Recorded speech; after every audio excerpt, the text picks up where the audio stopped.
just heard Wounds of Death from Thy Serpent's Death EP from the year 2000. This is the Rec Metal Podcast. I'm Mark.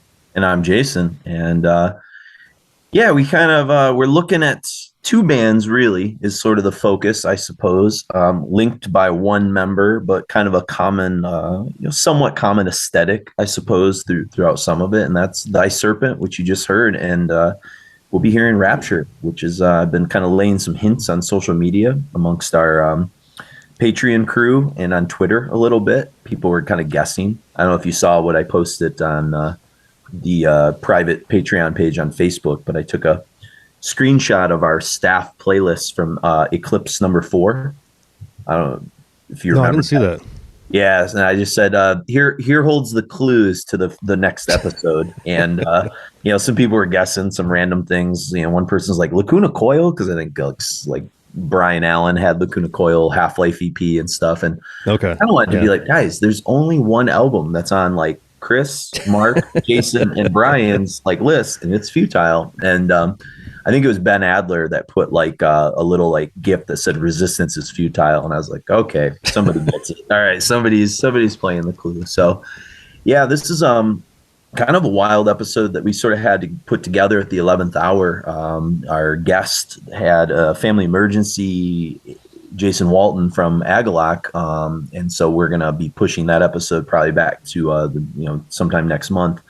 And so we had to sort of scramble real quick because you were heading off to Chicago and I had a bunch of like other crazy stuff going on with school and coaching. And I was like, well, when in doubt, like reach into a comfortable place. And Rapture was a pretty comfortable band back in the day when we were in college. And so I was like, yeah, we haven't gone to Finland for a while and it's doomy and gloomy outside, Mark. So why not do some melancholic doom and gloom kind of music here and there? Yeah, days are getting shorter. Yeah. It's getting colder. It's getting more depressing. Yeah. Everybody take your vitamin D supplements. Sure, I know. Exercise. Right now, it's currently like sort of like a rain, cold thing happening in Michigan, but the leaves are changing a bit. It's kind of neat. I actually just got back from visiting my folks up north, and it was kind of that part. It was a pain in the ass because I was stressed out and I didn't really have time to do it. But whatever, I was willing to do it. But it was the leaves changing up north. It was cool because you don't get as much color, obviously, in the southern part where Mark and I live. But no, it was we went up there for, I don't even know if I talked about this in the last show because I don't remember last time we recorded. Oh yeah, you guys went camping up there. Yeah, we're up in the UP, and it was just as the leaves are starting to change. Mm-hmm. And we're tent camping, and the first night was 35 degrees. Oh yeah, you were saying holy shit. So, but yeah, it's still, even coming back to Chicago or back and forth from Chicago to Detroit.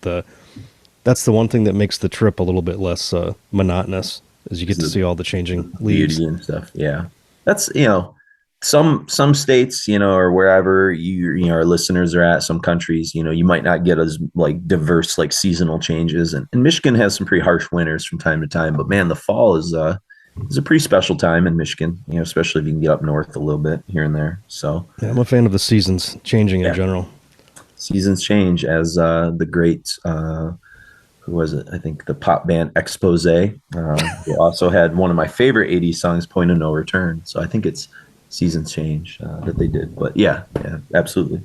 But what you just heard there, Wounds of Death, kind of an interesting thing that we'll unpack a little bit more when we get through Thy Serpent's kind of back catalog. But you got this, it's sort of the anomaly of their career, and we'll kind of talk about that. It's the end of their essential like run of the 90s into the early 2000s. But you got these kind of slumbering, almost spectral, kind of like post-punk, kind of gothic, almost Tiamat-esque kind of guitar opening the song, motive leads. The main guy, Sammy Tennants, who we'll be talking a little bit about, he's kind of the main thread through Thy Serpent.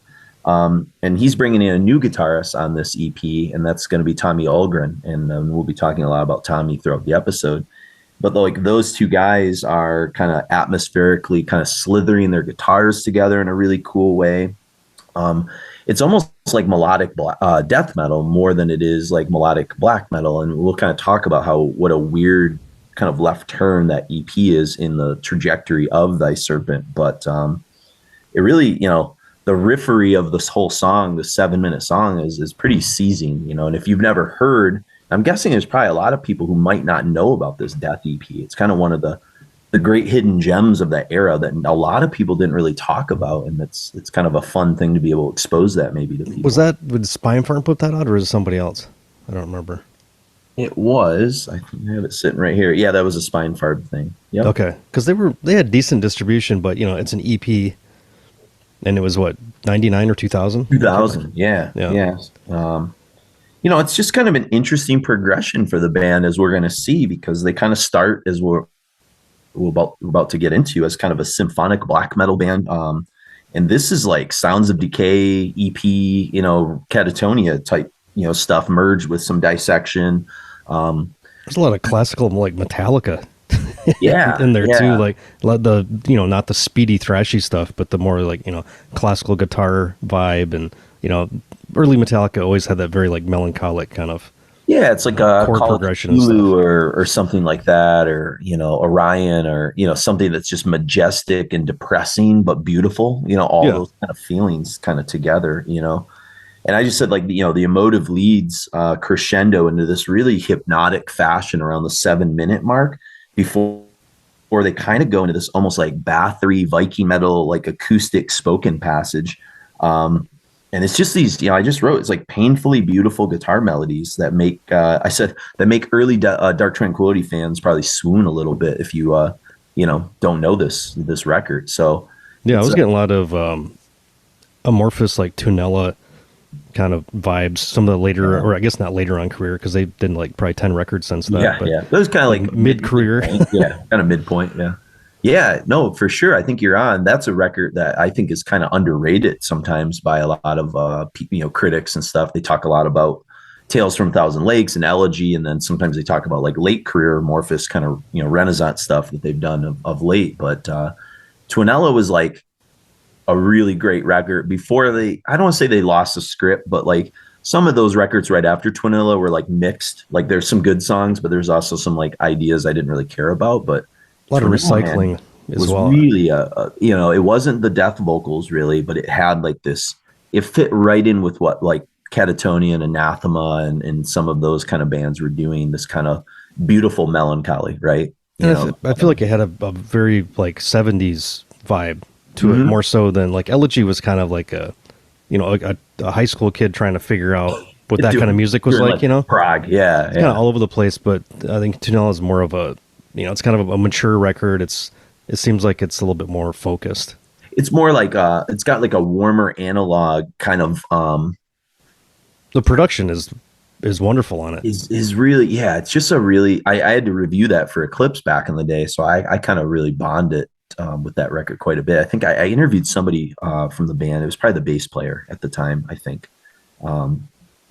Typical, like a lot of Finns, very quiet and kind of soft spoken, but nice guys. That was right around the time we met them in the hotel room in their underwear watching WWE in our hotel room. So it was kind of a fun sort of thing. But yeah. So like I said, this was kind of like kind of thrust upon us. So we threw this together, and we kind of hope you sort of enjoy it. But it's nice. We haven't really done I guess black metal since like Gehenna, and there's actually kind of some weird connective tissue between like Thy Serpent and some of like the stuff that Gehenna was doing in terms of like their weird version of kind of synthy kind of melodic stuff. At least early Gehenna kind of has some, I think like Malice for sure, they're definitely pulling in some of that. It's kind of fits in that. So if you kind of dug that stuff and you don't really know Thy Serpent, I think you'll dig some of this stuff. It's not always the most consistent stuff, but when you get to like Forest of Witchery, I think that's kind of considered, I think, like an unknown classic of the mid 90s that kind of got lost a little bit in the shuffle. A lot of these black metal bands, so back when they first started out, didn't really know what the hell they were doing. They didn't know what they wanted to sound like. Like, you think of like, I guess Enslaved is pretty much semi-fully formed right off the bat, but like Satyricon, the first couple records, they don't really find their feet until Nemesis. They sound like different bands every record. Yeah, for sure. And I mean, there's even like some weird ideas that you hear like on this record that are on some of the what Thy Serpent's doing that you could almost like tie to like some of the off-ball ideas on Dark Medieval or Shadow Throne. I'm not saying they're the same kind of thing, but it's like that kind of same weird kitchen sink kind of thing where like some of the songs are probably longer than they should be, kind of like on some of those early Satyricons and stuff. But I like, think there's more. Well, there's like especially a charm. the hokey harpsichord thing Yeah, that Dark Medieval did quite a bit, sure, and sure. something coming up here with some kind of fantasy schlock vibes to it. Sure. But the thing that's really interesting about these guys is like, we're gonna hear some of like the instrumental like stuff that they did, which I guess you could say was kind of like prototypes for like dungeon synth, a little bit like what Mortiz was doing maybe. But I think like that's one that has always been lost on me. I never found it engaging. I think it's not something I've ever bought. And I mean, I owned Mortiz back in the day because I think Chris talked me into buying a record in high school or whatever. So you could get the new stock in the store. Yeah, something. And I probably should have held on to it because those are probably worth money at this point, but who cares, whatever. But but I think like as I've gotten a little bit into like, more post-punk and some of the synthwave stuff, like I get it. It's not my thing, but I can like appreciate it more than I think I could when I was a teenager. And I was like, this is just I know. Words, I totally get where they're coming from now. It's just, I get it, but I don't need to experience it. Sure. Yeah. So, we sprinkle in one song here, Ode to the Witches Part 3, just to give you a little sort of flavor of it, I guess. But did he play with Emperor when you saw him in Mortiz? Vegas? Yeah. No, that wasn't Mortiz. Because I think he did a couple shows with them in Europe. I think he did maybe some Norway festivals and maybe France. Maybe it was that thing, the Beyond the Gates, that thing Chris went to see. Yeah, the Norway thing. I think he was probably there, I imagine. No, I don't know who they had. I thought he came on and played a couple songs with them or something. Yeah, I'm trying to remember who the fuck I even saw on keyboards. Maybe that guy was like off stage or something, but it wasn't obvious, So that was probably more watching, Samoth Samoth wasn't there either. Yeah, the guitar tech and Isan, I guess. So in Trim, yeah, but I don't know if you could see Trim that well. Like, he's just kind of like a blur because he's moving so fast in the background. And his drum kit's the size of Neil Peart's. Exactly. It's like a Alex Van Halen kid or something. But I guess the story, starts kind of with Sammy a little bit, and one of the things that was really nice about scrambling to have to throw this together is it allowed me to be able to pull out a book that I haven't really gotten a chance to use yet that I purchased a few years back. And it's a book called The Devil's Cradle, I believe. Yeah, Devil's Cradle. And it's from, Tero Ikamonen. It's a Finnish name, and it's the story of Finnish black metal. And Svart put this out, I think 2017, perhaps. Yeah, The Devil's Cradle. Step into the Northern Darkness. Pretty cool. And I haven't really read it yet. I just kind of cherry picked some things. I knew inevitably we'd be doing like an Impale Nazarene show down the road or a Barrette or something. And sure enough, I was like, oh, cool. Thy Serpent's in this. Now we've got something, because neither of these bands have a ton of scholarship about them. They just don't. They were not like bands that like I think left really, they had cult fan bases certainly, and people like do admire them. They have some pretty good like scores like on Metal Archives, and you go back and read a couple of like reviews that are floating around in places, and some people are really passionate about them. But it was a little tough because like unlike some of the bands we've covered where there's a lot of material floating out there around them, there's really not with these guys. Sometimes there's not much of a story to tell. For real, there isn't. And I don't know if this one has necessarily like a compelling story, but I think the music will be sort of compelling, especially when we get to Rapture.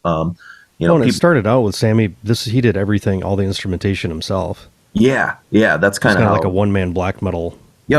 Thing. Yep. And I think, and I'll read from some excerpts from this in a moment, but I think I think at a certain point it was kind of just like a hobby project. And then it was like a matter of like, well, am I actually going to do something with this? And it's kind of, shit or get off the pot kind of moment, Mm-hmm. So I want to read from the very beginning. It's from the chapter called Ode to the Witches, which is a reference to the instrumentals. There's a couple of them floating around, I think, from the demo days, and then we'll hear them coming up here. But so I'll just kind of start into it, and feel free to obviously interrupt me if at any point. It says, after the first wave, heavily influenced by death metal and grindcore, a new wind swept through the fields of Finnish black metal. Many new bands left behind the turbocharged metal racket and started to look for a more melodic and nuanced sound in their music. Typical methods for broadening their musical expression were the use of keyboards and guitar melodies that were more delicate than before, compared to the genre's pioneers, and offering more hooks to catch the attention of the listeners. Outside of Finland, bands such as Dimmu Borgir and Cradle of Filth crafted real careers for themselves by playing melodic black metal. But also in Finland, the genre was successfully adopted. From amongst several bands that cultivated keyboards on their demos, a few pearls, whose creations have bravely stood the test of time, emerge and distinguish themselves. One of the absolute big names of Finnish melodic black metal is Thy Serpent, founded in 1992 in Espoo, which is neighboring Helsinki. The band built around its founding member, Sami Tennants, as Mark was just kind of saying. He has released material at a relaxed pace, nevertheless. The band has one of the absolute gems of the genre under its belt, Forests of Witchery, an album released in 96. Sami Tennants himself is one of the most known faces in the Finnish metal subculture. He is known not only for Thy Serpent, but also due to his work assignments for the record company Spine Farm, and later on as the owner of a record company and record shop of his own. In the spring of 2014, Tennants reminisces that the traditional, quote, stepping stone theory was at work when he discovered black metal. Back when I was 9 years old, I discovered the works of Sleepy Sleepers, which was a Finnish rock pop punk comedy band founded in 1974 by Mato Valtonen and Sake Jarvenpää, later fame with the Leningrad Cowboys. You ever heard of the Leningrad Cowboys? Like struck something. I was like, man, I feel like I've heard of those guys somewhere, but maybe it's such an absurd name. That's why. I don't know. They toured with helicopters and backyard babies or something. I know. I mean, they're from the 70s, so maybe it's something like Mike told us about one time, because I know Mike went to Finland, our old record store manager, and spent some time there. So maybe he name dropped him one time. But yeah, anyways. He said it was a big deal for a child at that age when the lyrics contained cursing and dirty talk. I've been there. Pretty soon after that, I discovered heavy. King Diamond, Merciful Fate, Possessed, Sodom, Creator, Metallica, and so forth. A friend's big brother played us some records saying that, hey, brats, listen to this. This is badass. I admiringly looked at the promo pictures where the bands posed with inverted crosses and were wearing masks. Tennants remembers having listened to a lot of demos of Finnish bands from the turn of the decade between the 80s and 90s, such as Impaled Nazarene and Barrett. But the final impetus, seeing him off on the road to black metal, was the second full-length album of the Norwegian band Darkthrone, A Blaze in the Northern Sky, released in early 1992. I feel like that's a pretty common answer, right? That seems to be like almost more so than Mayhem. I think the like touchstone maybe for a lot of people, where like that was their first exposure to something weird. Certainly for me, I mean, for harsh black metal like that, compared to Venom or anything else before it, that, nothing even came close. Do you think it's because people were lured in the fact that they were on Peaceville and they had put out this pretty like amazing debut, complicated like progressive death metal record, and so it was like, oh, everybody was like excited to like see what the next thing would be, and then it was like such a shocking like, wait, what? Do you think that was part of why? I don't know what kind of visibility they had on that first record. Yeah, because we were following stuff pretty closely, but I don't remember hearing much talked about it. I guess the reason I wondered is because it was on Peaceville, and maybe Peaceville had a little bit more. In like 92, that was certainly a label a lot of people were kind of paying attention to, you know what I mean? More so than a lot of the underground labels that were putting out early black metal stuff. I don't know. It's just a thought I had, is like, why that one seems to always, I mean, it was early on, clearly, but maybe people weren't probably able to hear a lot of the early Mayhem stuff because it wasn't like widely distributed, No, I think like people heard, the Chainsaw Guts Fuck and Deathcrusher or whatever, but then I don't think it was until De Mysterious where they had like a mass, because everybody knew them from tape trading and stuff, but as far as like not a mass market, but a larger, contingent of metal people hearing them, and everything was kind of primed too at that time there's so much like hype behind black metal. Yeah. And then like, the last thing that, Euronymous played on is being released. It's going to be in real. I think there's a lot of hype behind that, but yeah, I don't remember a whole lot about. I remember being completely like stopping my tracks when we played the promo. Or I think Chris got a fucking vinyl test pressing of Blaze. And Oh, So that's only if we long held on gone. to that. Yeah. No, those are all gone at this point. But remember putting it on, I was like, what in the fuck is this? But then it also started to like groove in spots too, so it was never too harsh for it wasn't Transylvanian hunger yet. Yeah. Yeah. And so there's all that, Prep and then people for like that. we heard the introduce Nocturno Culto. It's like, Yeah. oh, this is and Shadow of the Horns, like this is some shit, man. Yeah, something's going on here. It says the band's primitive soundscape and their visual appearance, immediately canonized in black metal imagery, made a great impression on Tennants, who at the time was 18 years old. So yeah, pretty much like the same age, almost as you and Chris. Radio host Klaus Flaming played one of the album's songs on his radio show, Metalito. Oh my gosh, it's like too many L's and T's. I immediately thought that now this is big. This is Sammy talking. I immediately thought that now this is big. The renewed Dark Throne was something totally different compared to the album Soulside Journey, which still was a death metal. In addition to the new sound, the songs are bloody good. The album is still important to me personally. Sammy, who had deeply fallen for underground metal, scraped together records not only from stores but also by mail. Cassettes and other material were ordered wherever it was available. The network was broad and international. Quote, I was a lot in contact with foreign bands. In terms of record companies, my important contacts were Drowned Productions, run by Dave Rotten in Spain and from Malaysia. In Finland, Ari Varanen was always at gigs selling records. We bought lots of stuff from him. Back in the day, there was also a mail order company called Comeback in Turku, the old capital, a noteworthy university town on the west coast of Finland. You could get good demos and zines from them. The absolutely most important channel in Finland was the small ad section in the music magazines Soundi and Rumba. Tennants had bought his first guitar at the age of 15. He learned to play on it on his own. The idea of founding his own band started to become clear. He found Mika Lindberg, who had played in the Espoo-based thrash band Vestigia Torrent, to fill the drummer's post. The name of the band was supposed to be simply Serpent, but knowledge of a Swedish band with the same name reached Tennants' ears, so he ended up adding the prefix "die" to the name. As a duo in 1992, Thy Serpent recorded a 3-song cassette that was distributed to a very limited circle of acquaintances. The quality of the recording, however, didn't satisfy Tennants, and the cassette never saw an official release. In addition, the band's lineup soon diminished, narrowing down to a one-man band. Quote, a drummer with a background in thrash metal didn't really understand much about black metal. My friends who listened to this kind of music were even worse musicians than I was. I figured it was better for me to continue on my own. So I bought a drum machine, and that was it. So kind of the origin point, I suppose, I guess, we've kind of already talked on this a little bit, but one of the questions I threw down is like, what bands and styles did this older that we're about to get into, Thy Serpent, remind you of? I said like Gehenna, maybe Old Enslaved, early Satyricon, even the band Ancient, which doesn't get really name dropped very much, especially with some of the synths. Yeah.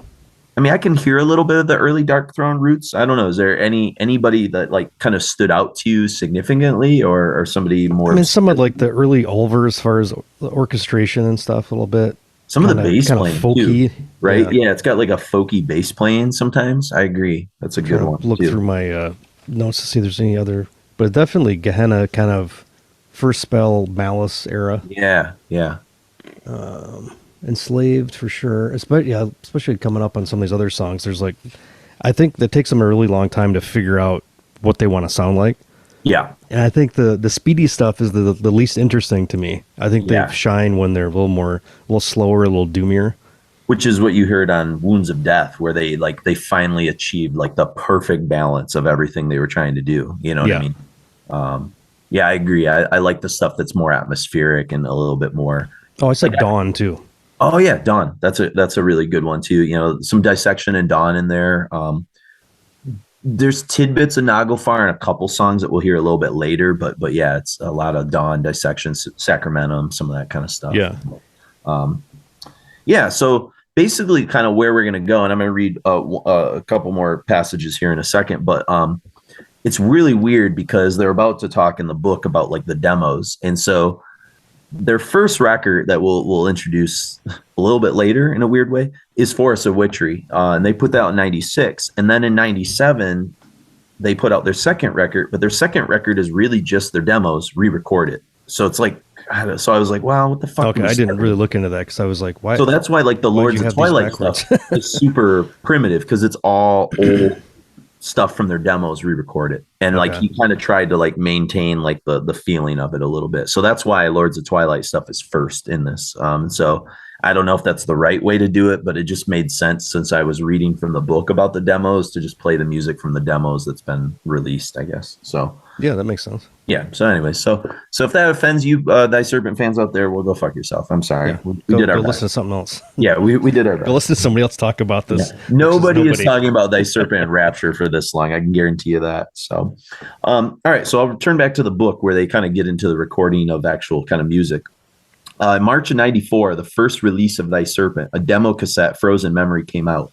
Tennant's had recorded the songs at his home in Espoo with the help of a 4-track recorder and a drum machine.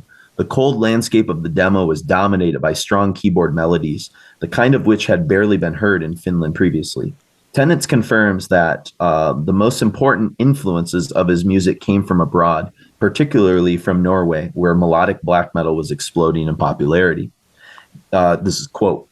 Gehenna's demo, Black Seared Heart, Carpathian Forest demo, Journey Through the Cold Moors of Svartburn, oh my gosh, as well as Darkthrone's second wave black metal. I was listening to these three so bloody much at the time. You can really hear their impact, even though I probably didn't consciously try to absorb influence from anyone. The band's second demo, Into Everlasting Fire, saw the lights of day in March '95 and continued on the road marked out by Frozen Memory. The keyboards again had a strong role, and the band's soundscape was even more symphonic than before.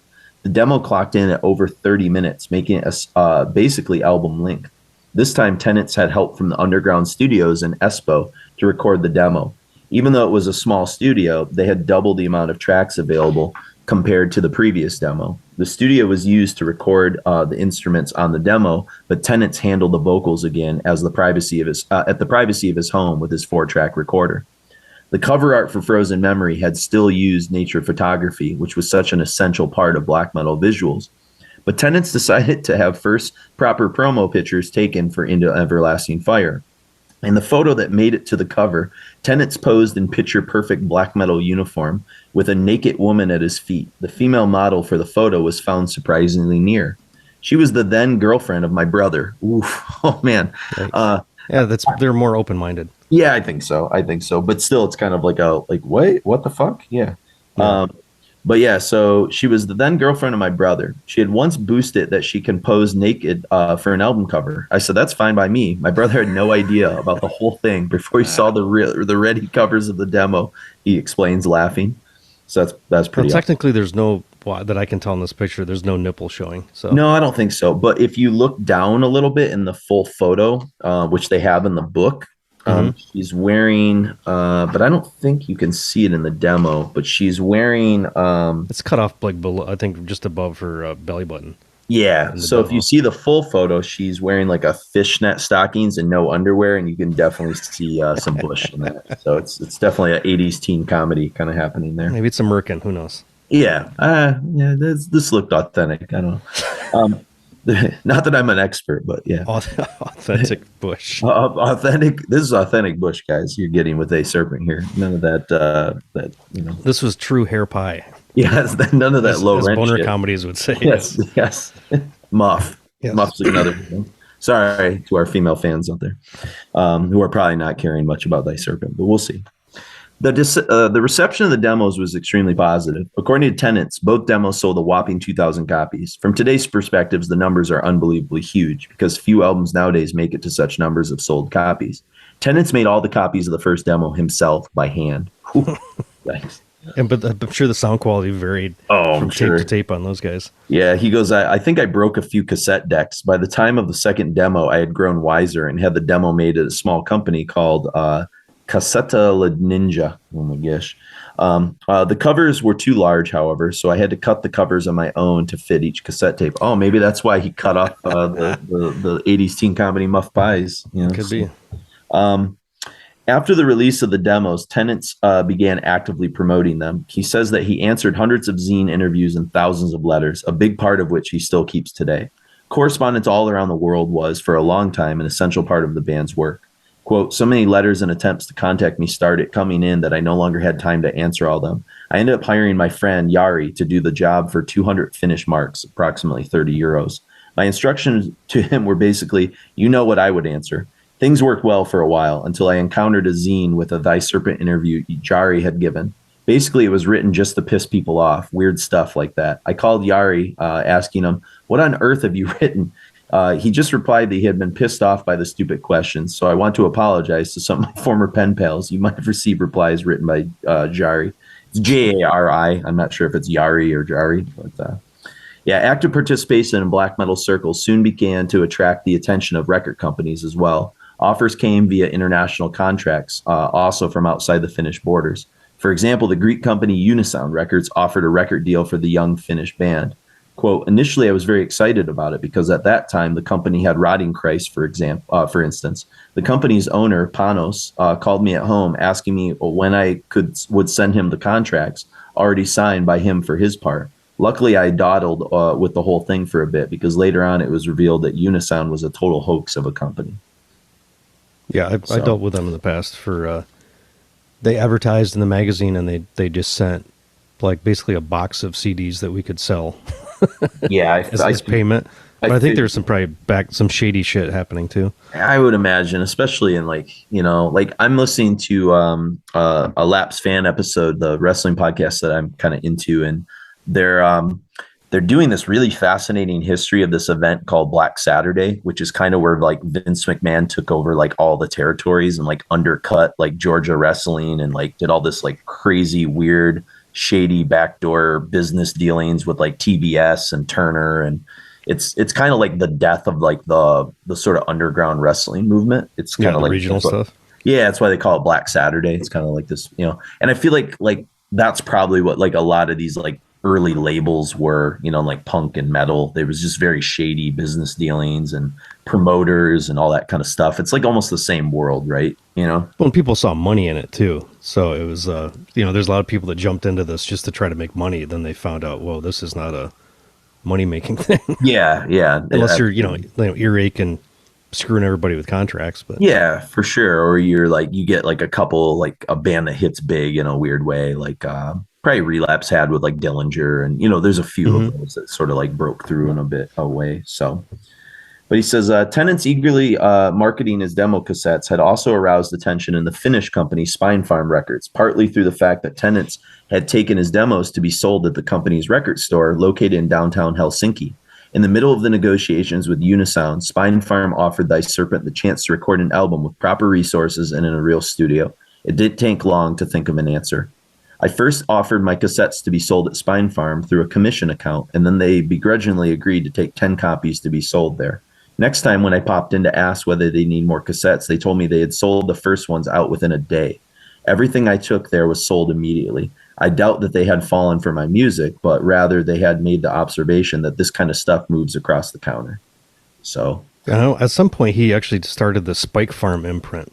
Yeah, Spine Farm. Yep, and that's in the book. We'll get to that in a little bit too. But yeah, it's that's kind of like sort of where they're at, and so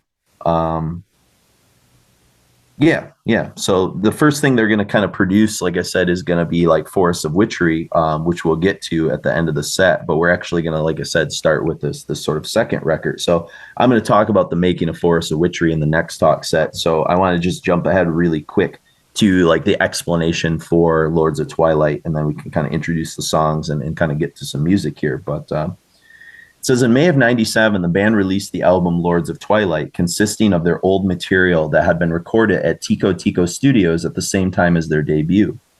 In retrospect, Thy Serpent was in good company with Spine Farm, released a single that included songs by three of the record company's upcoming names, Thy Serpent, Nightwish, and Children of Bodom. This is kind of interesting, Mark. I don't know if you knew this. The guitar hero Alexi Laho, who rose to worldwide fame with Children of Bodom, also joined Thy Serpent for a while. Laho was also supposed to play on the band's third album, the Christcrusher record, that we'll talk a little bit about. But Tennant canceled the plans at the last minute. 5 days before entering the studio, I had to call Alexi, saying he needn't come. Bodom was on the brink of their breakthrough, and I knew he wouldn't have time for Thy Serpent. After parting ways with Alexi Laho, also another planned collaboration remained unrealized. The idea had been to record 2 borrowed songs from King Diamond, Tennant's teenage favorite, while in the studio. The vocals were meant to be handled by an interesting name, Vili Valo. I once saw him, HIM, play King Diamond covers at some tribute gig. Valo's imitation was so perfect that I asked him to join me on 2 songs on the album. But without Alexi's solos, we didn't even record those songs, and I called Vili that we won't be needing him. But I think it's quite rare that you can have had the chance to kick Alexi Laho out of the band and tell Vili Vaho to get the fuck off an album. Tenants laughs. So it's a rare company, right? Where the 2 bands that like clearly got way bigger than anything that we're talking about on this episode, but he kind of had both at his disposal and was like, I don't need you. You know? Yeah, I think like Nightwish probably got bigger than everybody put together. I mean, him was pretty big there for a couple years. You know, but like internationally, somehow Nightwish got really big. Yeah, for sure. Yep. But I guess I'm thinking maybe the Hot Topic kind of emo crowd kind of got into. Well, it was like, or just like I remember seeing that was kind of when you'd start seeing a lot of like just younger women at shows, because it used to be such a sausage party at everything up until probably the early 2000s.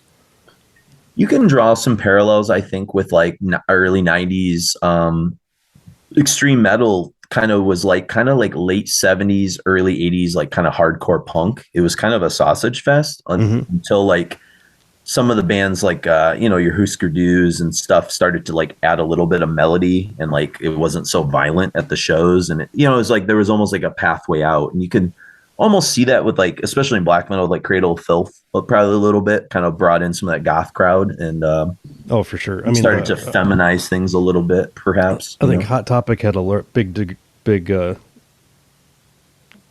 factor in that as well. Sure, yeah. Marketing those T-shirts, and I remember I don't know if it's the Lovogram or whatever you call it. Penta. Oh no, I was thinking of the extreme metal episode of Metal Evolution. Oh yeah. Where Albert's talking about now it's about fucking ballroom dancing, and it was supposed to be ugly, and then it turned into this weird like mass market thing. I think one of the weird things about like a lot of the extreme metal of that era is like one thing that kind of happened, and we kind of like got hooked into this, is like all those bands started to like reach for their influences a lot more. And so you started to hear a lot more like of the post-punk influence, like The Cure and Joy Division, and like sensitive stuff that like was more attractive to probably female audience rather than just like, brutal black metal and brutal death metal, not that like girls can't get into brutality, but like there's a little wider appeal when you start to add those textures of post-punkism over top of things, which or some subtlety. Yeah, and we're going to hear a lot of that, especially when we get to like the later Thy Serpent, the Death EP, and into Rapture and stuff. Like that's all baked into that mentality of those bands there. But yeah, basically with Lords of Twilight, like I said before, these are re-recorded demos that we're going to hear in these next 3 songs, with lots of kind of instrumentals throughout. I think there's like 4 or 5 instrumentals on Lords of Twilight total. We're only playing 1, Ode to Witches Part 3. But yeah, like there's As Mist Descends from the Hills, Prometheus Unbound, Ode to Witches Part 4. So there's all these other like little instrumentals kind of scattered throughout. The album is clearly more stripped down because it's demo material, and it's a little bit more brutal than the debut, which we'll hear kind of afterwards. So it's kind of weird, but I figured let's do the brutal stuff leading into the more melodic stuff that you get with Forest of Witchery, I suppose. One of the things I kind of dug, I don't know what you think is like kind of from an art aesthetic, but I really dug the covers, especially these first 2, the sort of chromatic kind of blue and monochromatic kind of like green, but like nature, and no logo, no band name, no album title. It's kind of a sparseness to it that I think is kind of cool. I don't know. Yeah, the Forest of Witchery cover looks like it's a Pandemonium cover. Yeah. It's almost exactly the same color scheme. Yeah. And Lords of Twilight does like the blue and white, the lightning and different things that I think is pretty cool. I thought it looks like it's like another vantage point of Thin Lizzy's Thunder and Lightning. Yeah, a little bit. Yeah, from a distance instead of right up there. Yep. But I just thought like the color scheme was cool, and the decision to not put a band name or a band logo on or an album, it's kind of cool You know, it's like different from what a lot of bands were doing. I mean, there were a lot of I guess obnoxious. they kept that up until death. Yeah, for sure. Yeah. But I think think of like how bad a lot of album covers were in like 97, 98. And I was like, at least this band had like some aesthetic taste, you know, compared to a lot of the European black metal stuff that was kind of obnoxious or photoshopped or, you know, Yeah, they had some restraint on using bad like embossed lettering or yeah. I mean, there were just so many bad digital choices that were made, or just the bad like TNA stuff. Yeah, a lot of the there's very few that look good in retrospect. They all kind of just look really dumb. Yeah, it was kind of like goth people like living like some of their like fantasies out of like, oh, we can put some naked ladies and get some snakes and get some lace and roses and just throw all that shit together and call it good, you know. it's pretty rough. It's all sexy, right, guys? Yeah, all sexy. Yeah, put a rose and some boobs. Hey, man, chicks like that, dig that stuff, you know. So yeah, we're gonna start with the aforementioned Forest of Blackula, which Mark and I are joking about the movie Blackula. If you've ever seen it, I don't know if it's a reference to it. I doubt it is because it's spelled differently. But yeah, yeah, we're kind of laughing about that. The black vampire blaxploitation movie from the early '70s. Pretty good stuff. You know? I've never seen the sequel. You said you own it. Did you ever watch? I don't know if I've actually watched it. It's on one of those like. What do you call it? Roger Corman like double feature things? Oh yeah, okay. Like 2 After Midnight or something. Sure. I think it's got that in the. Oh Jesus! It was the guy from Man with the X-Ray Eyes. Oh, the guy who played in Lost Weekend, the alcoholic movie. That guy, Ray Milland. Ray Milland, yeah. The one where it's like he's a Southern racist, and then he gets him and a black dude get their heads put together in one body. Oh, yeah. Yeah.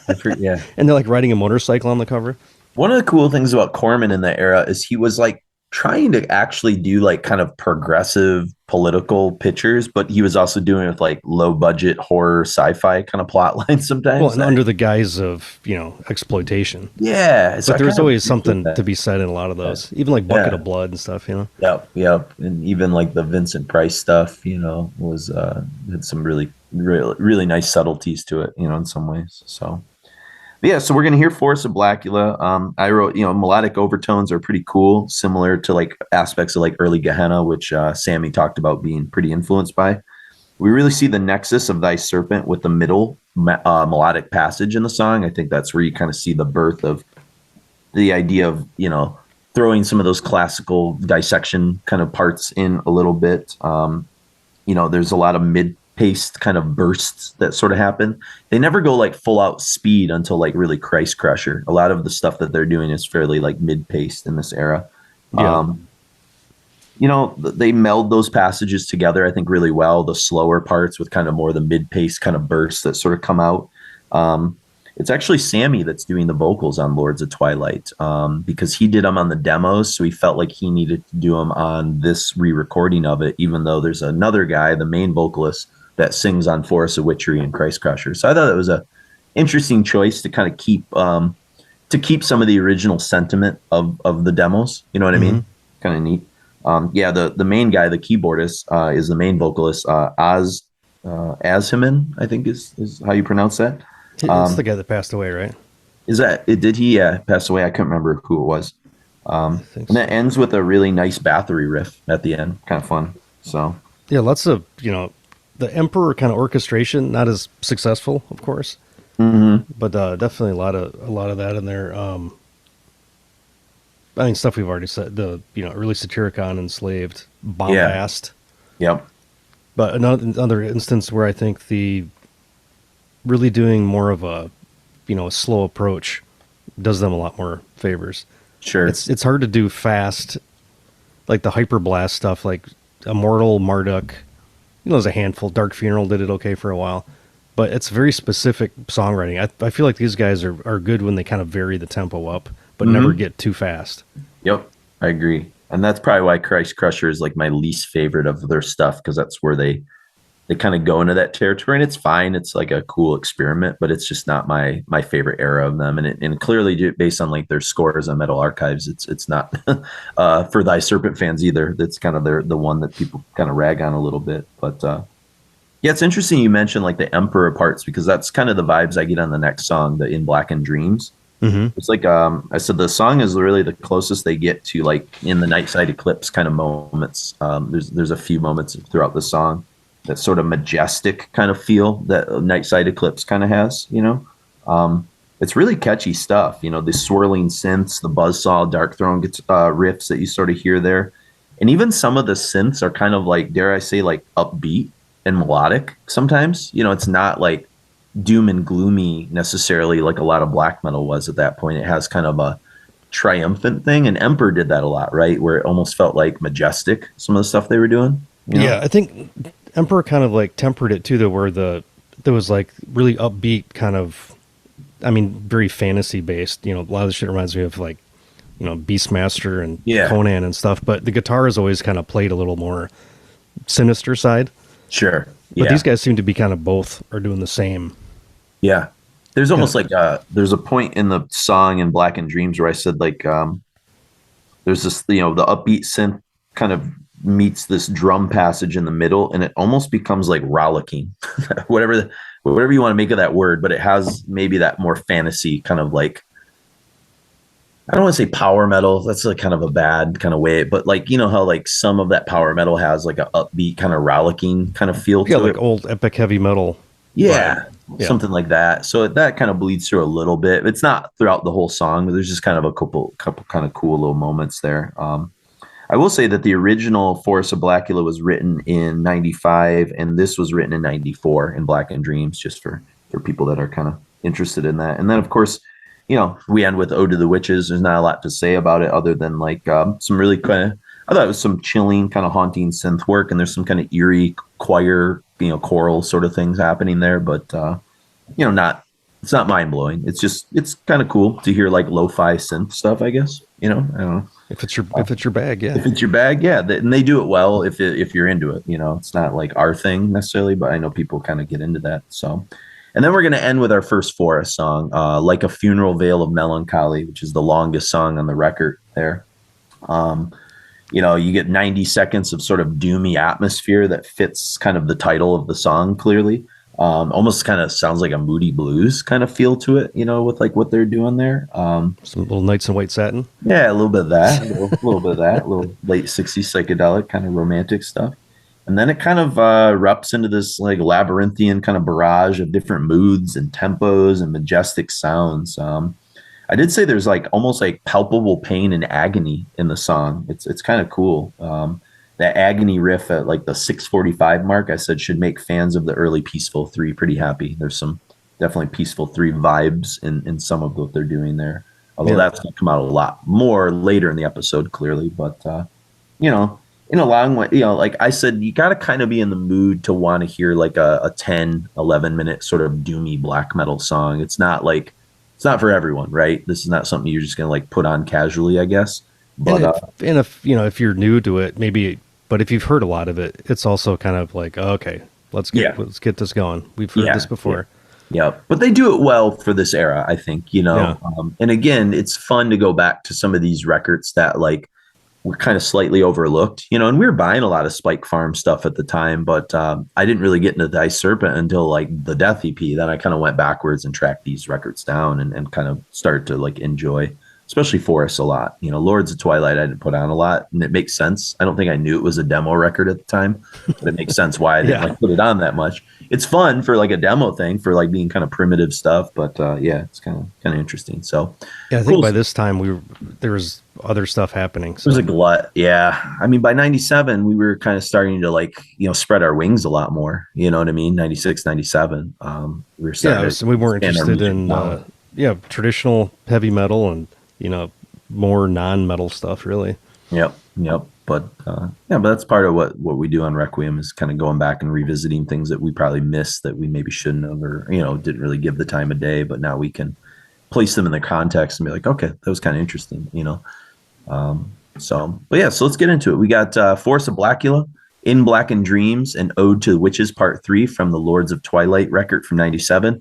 And then from 1996's Forest of Witchery, we've got Like a Funeral Veil of Melancholy.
That was Like a Funeral Veil of Melancholy, Ode to the Witches Part 3, In Blackened Dreams, and The Forest of Blakulla from Thy Serpent's Lords of Twilight. And then, of course, we just heard the first tune from Forest of Witchery. Um, in the book, they sort of mention who the other sort of band members are, and they kind of talk about how, pretty much after he gets signed to Spike Farm, or Spine Farm, excuse me, Spike Farm will be something he kind of launches as a subsidiary. That they kind of say, for Tenants, it was clear from the get-go that he would not make Thy Serpent album alone, messing around with a drum machine, but rather with a band consisting of real people. Thanks to the record deal, finding willing players provided no difficulties. Also, Spine Farm's contact helped in that matter. The drummer that you just heard on both those tunes was Juha Agathon Hintika, was discovered through the record company. His background was in thrash metal bands Air Dash and Corporal Punishment. The second guitar in the lineup was handled for a while by the late Timu Somnium Ray Maranta. So maybe that's the guy that passed away because they said the late. Whose bands Wander and Winter Moon were highly reminiscent in atmosphere to Thy Serpent demo cassettes. In the mid-90s, this loose collective consisting of a few bands, and called the Maulahanati scene. I couldn't even begin to put those consonants together that they use.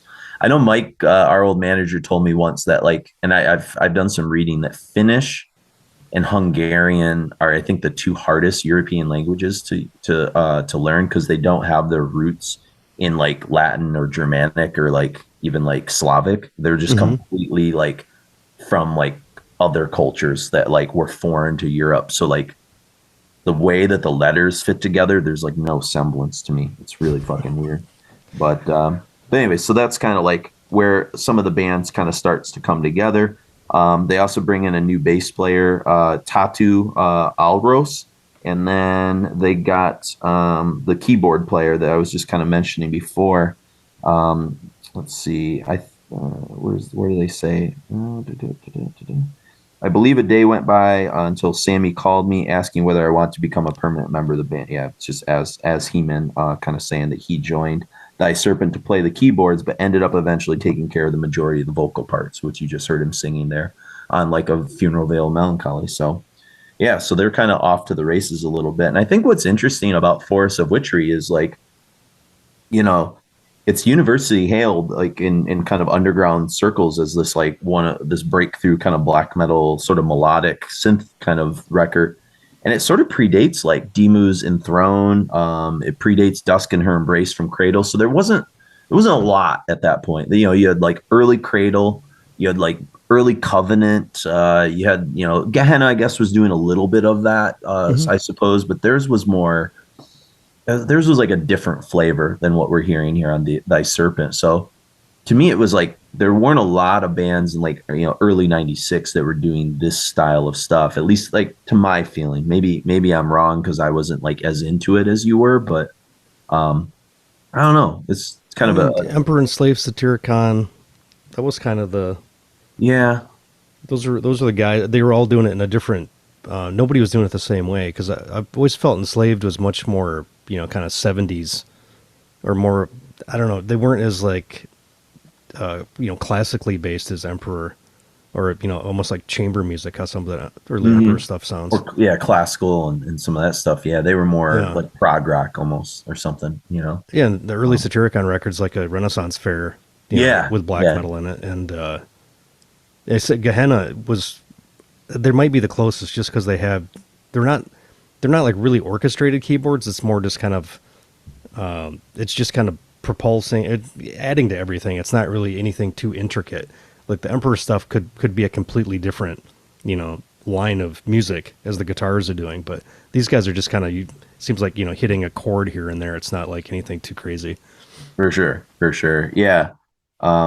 So in terms of how this album kind of, I guess, comes together, the book sort of goes on and says, by the summer of 96, the band was well acquainted with their material and ready to record their debut album.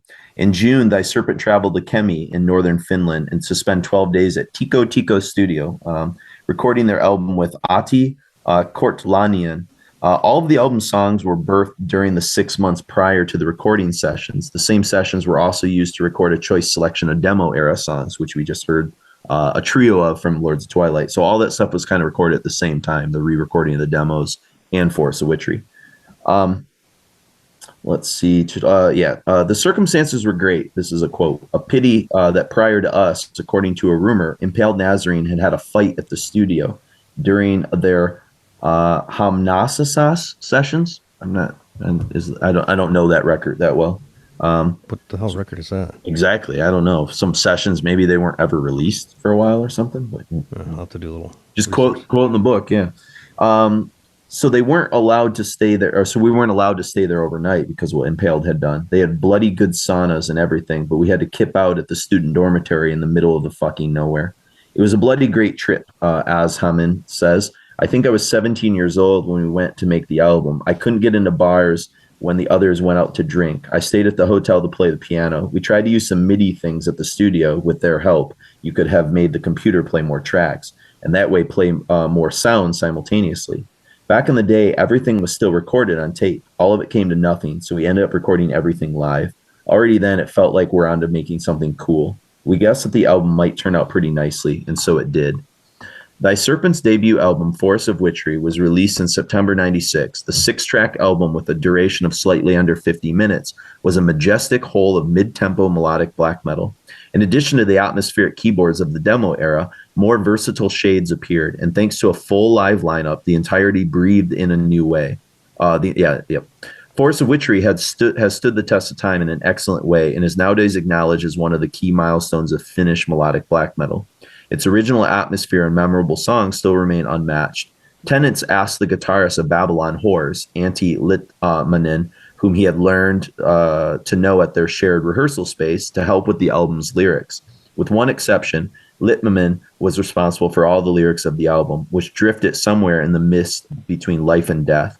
In the song Flowers of Witchery Abloom, you can hear, quote, like a corpse rotting in a rack, or wintry winds coming over fast. It is all a reminder of a simple fact. All life held so dear is only here to pass. Quote, the reason was the same as in asking any other musician to join. I thought that someone else could write better lyrics than I can. I didn't want to write all the lyrics because I had no desire to share personal matters and thoughts in public to that extent. If they're not personal, are they then by default total fairy tales? I did map out the topics I wanted the songs to address, he says. So, yeah, and that's one of the things I thought was kind of interesting. Inside the actual CD of Force of Witchery, I was kind of looking through the booklet a little bit. Besides there being no logo or no album title, in the booklet they write, lyric-wise, Thy Serpent dealt with the witch's Sabbath and Finnish witchcraft during the demo days. Dark and moody lyrics were required for the full length too. Meanwhile, intoxicate yourself with the flowers of witchery and enter the towers of Serpent. Despite the now steady lineup, there will be no live appearances ever. So that was a pretty definitive statement, which Dark Throne started that years earlier. Yeah, and they'll actually break that in '99 and dabble. I think they play like 8 shows or something like that live total ever. But it was like a thing, back in the black metal kind of days, I suppose. So what was the Impaled album you're talking about? They said it was the Sessions 4. Let me flip back to find it. HAMNASNAS Sessions. There's nothing in their discography of that at all. Hamnasanas. Yeah, it must be some sessions that they used on another record or something. Like maybe because that would have been what, 96? Yeah. So they're doing like Latex Cult at that point. Yeah, your guess is as good as mine. I don't know enough about that. I mean, I know like sometimes sessions get scrapped and then they later get tabled sometimes, and then they'll pick and choose songs down the road, or they'll like release them posthumously. There's all kinds of like famous stories of that in rock and roll, but yeah, I don't know. I'm not quite sure what the deal is there. So if mystery fans out there, to solve our Impaled Nazarene mystery, it's probably in the book because there's a whole chapter on Impaled Nazarene. I could probably flip through there a bit. So But that's the show for another day. That's a show for another day. Yeah. So let's get into it. We got a trio of Forest Witchery tunes that we're going to kind of talk about here, and then we'll kind of talk about the Christcrusher stuff when we get back. But the opening number is probably my favorite non-death EP, Thy Serpent tune, and that's Flowers of Witchery, Abloom. That's the sort of album opener and kind of a minor masterpiece, really, of symphonic black metal. I think it's their kind of best version of this type of song, at least that I heard. Yeah, it's a goofy as fuck name, but I dig it. I love it. Like the Flowers of Witchery, Abloom. It's just like, it sounds like kind of a bad poetry, but like it works in a weird way. I don't know. You know, it doesn't sound like a black metal song. It sounds like a knockoff of like a My Dying Bride like lyric or something weird like that, you know? Yeah, or like theater tragedy or something, you know. Yeah, exactly. You know, something for a slothful vassal. Yes, yeah. But that does have some Witches Born Gehenna vibes too for that kind of catchy part.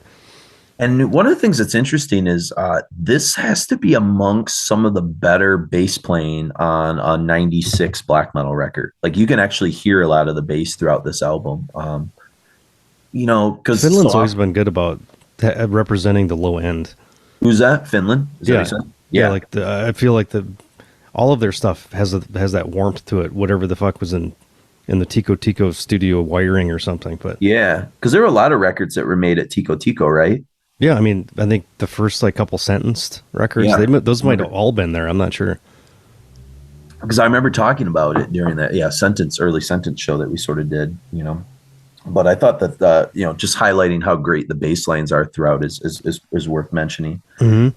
And those transitions where the keyboard swells come cascading back, they're really on point. I mean, I love the sort of melodic swirling dissonance that they do with the keyboards. It kind of reminds me a little bit of like stuff that like Arcturus would do on not La Masquerade, but Aspira a little bit. Mm-hmm. Or even some of the stuff that you heard a little bit in like the quieter moments of Frost or Viking Ligger. It's got that sort of swirling, almost psychedelic keyboard quality to it. Yeah, the song builds really well, but it doesn't really have a conclusion. That I feel like there's like a little bit of a missed opportunity for about three quarters of the way that you've been building and building. I was like, what a great, like you could have had a really simple like guitar lead right there. You know, just like two notes or something. Yeah, I agree. It's weird because some of the songs that they have are like almost like too long, but like, this one is almost kind of like it could have, it's like just as it's getting like really building, it kind of like trails off a bit, you know? Yeah. And that like jangly riff, I don't remember exactly where that's at in it, but more the kind of the open strum reminds me of like a modern Mastodon riff. Oh, okay. Yeah, I kind of equated it more with like something you might hear on like In the Woods or like Primordial or something like that. But yeah, I just watched that documentary for the new record. It was on YouTube when I was working, so that might be fresh in my mind. Maybe it's the kind of like imprint. But yeah, it's almost like I can kind of see what you're saying there. It's like a Bill Keller riff. Yeah. The lyrics, I know I quoted from before, but I thought these were really interesting lyrics. And there's not many lyrics like on really with Thy Serpent that are worth pointing out. But this one in particular is like got really interesting, like visceral imagery, but also really beautiful, like kind of mixed together. But it says, as if to hasten the fading glow of the sun, nocturnal insects rise in their constant hum. The humid earth responds to twilight's call, sending forth the mists of even fall. Into the shades of gray, the evergreen subdued. By my feet, flowers of witchery are abloom. So there's almost like this like weird, like they're almost talking about like nature and plants, like but like in a really sickening, twisted way. I thought that was kind of almost sounds like they're talking about locusts or something, too, like some type of biblical kind of pestilence. Yeah, it's definitely like getting into like the sort of like evil side of nature in some ways, but it's also like really pagan stuff. It's kind of based in like organic stuff, but bittersweet scented in this late summer night, human consciousness penetrated with starlight. A journey will begin here. Onerous thoughts drift to me.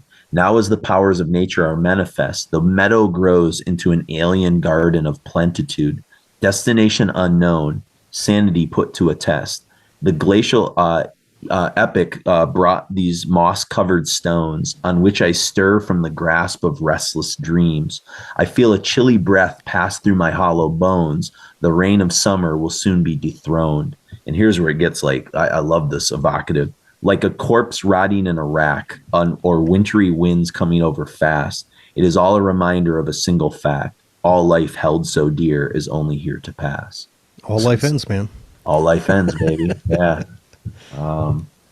Yeah, it's like I said, just like kind of the weird pagan nature. It wasn't like typical black metal lyrics, I guess, of that time, that I thought. So yeah, because I don't know what the fuck Oliver were talking about, but it was all in Norwegian, right? Yeah.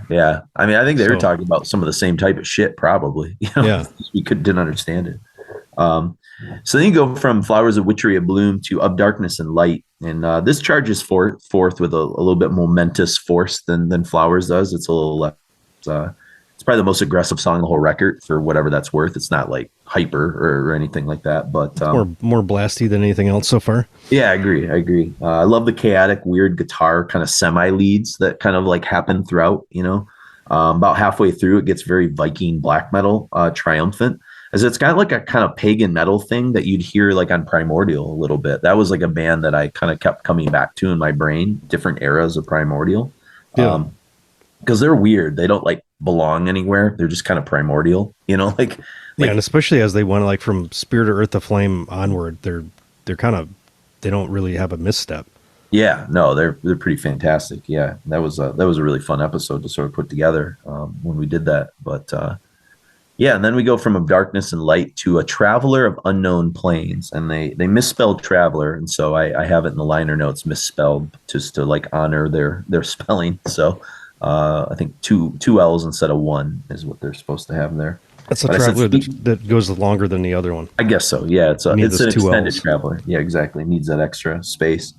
But this is, like I said, speaking of pagan black metal, this one has those early primordial qualities scattered about with several amazing passages. And this brings to mind like a lot of the other, I guess, Finnish melodic black metal that I'm familiar with. I was kind of into those And Ocean records back in like the late 90s. I think I ended up selling them at a certain point, but I think Brian kind of got me into them.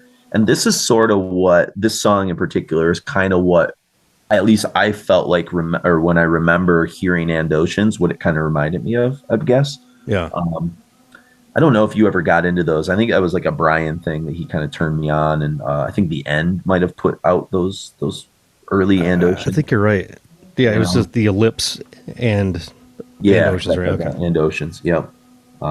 And then you get a great grinding kind of Bathory riff at 240. And then it goes right from there into this like lush doom section for like 30 seconds that just really aches. And you're kind of in there for like the next 3 minutes in this almost like doomy, peaceful 3 kind of like sort of feel.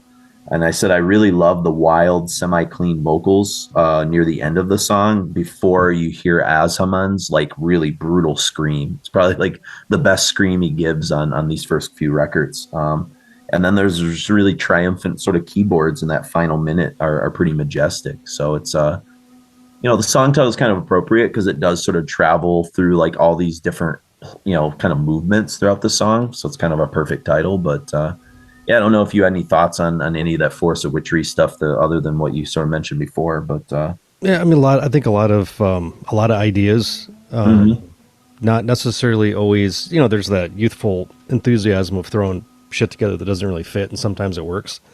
And I just go back to my statement that everything works as a little slower vibe with them, less ideas, like focusing more a little bit on like melody.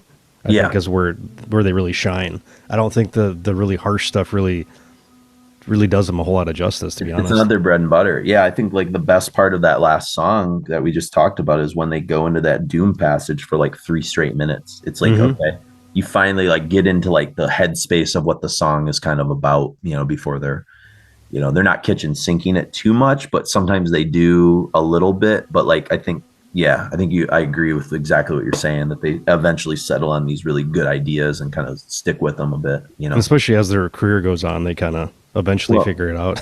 And that's really going to be kind of like, even though Tommy's not in the band yet, that if there was a thesis for the episode, it's like the thing that we'll get into with like Rapture and when we get into Death is the idea that like sometimes less is more, and the idea of like repetition and hypnotizing atmosphere can be really, really powerful and effective when it's like done right, you know. And I think like when we get to Rapture in particular, like they were sort of like wizards at it, and I think I appreciated it at the time and it blew my mind, but like going back and seeing how it holds up when we get to it, I was like still like pretty impressed. I was like, this is, you know, not everything hits that they did necessarily, and we'll kind of talk about that with certain records, but like the fact is like they seem to understand this kind of minimalistic songwriting, but they also weren't like just copying other bands doing it. They were invoking the spirit of a lot of cool bands, but also like kind of doing their own version of it, which I thought was cool. So the first record, I mean, is basically it's a what if, you know, what if Brave Murder Day kept, you know, Katatonia kept doing that for a couple more records. Sounds of Decay, Brave Murder Day, etc. So, but all right, we won't put the cart before the horse. We'll get there eventually. So, but so we're gonna hear this trio of tunes from Forests of Witchery and Flowers of Witchery, Abloom, of Darkness and Light, and then A Traveler of Unknown Plains.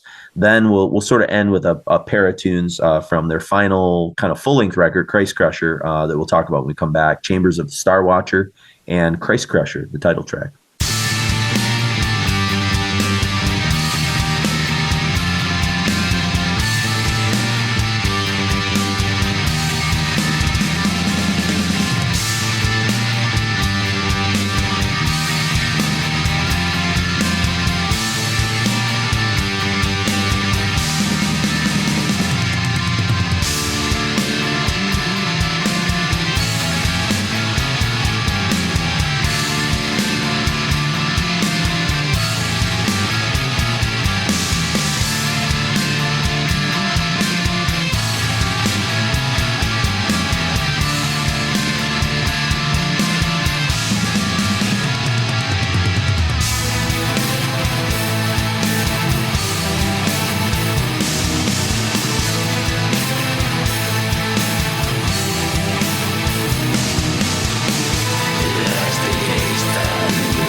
That was Christcrusher, Chambers of Starwatcher, Traveler of Unknown Plains, Of Darkness and Light, and Flowers of Witchery, Abloom.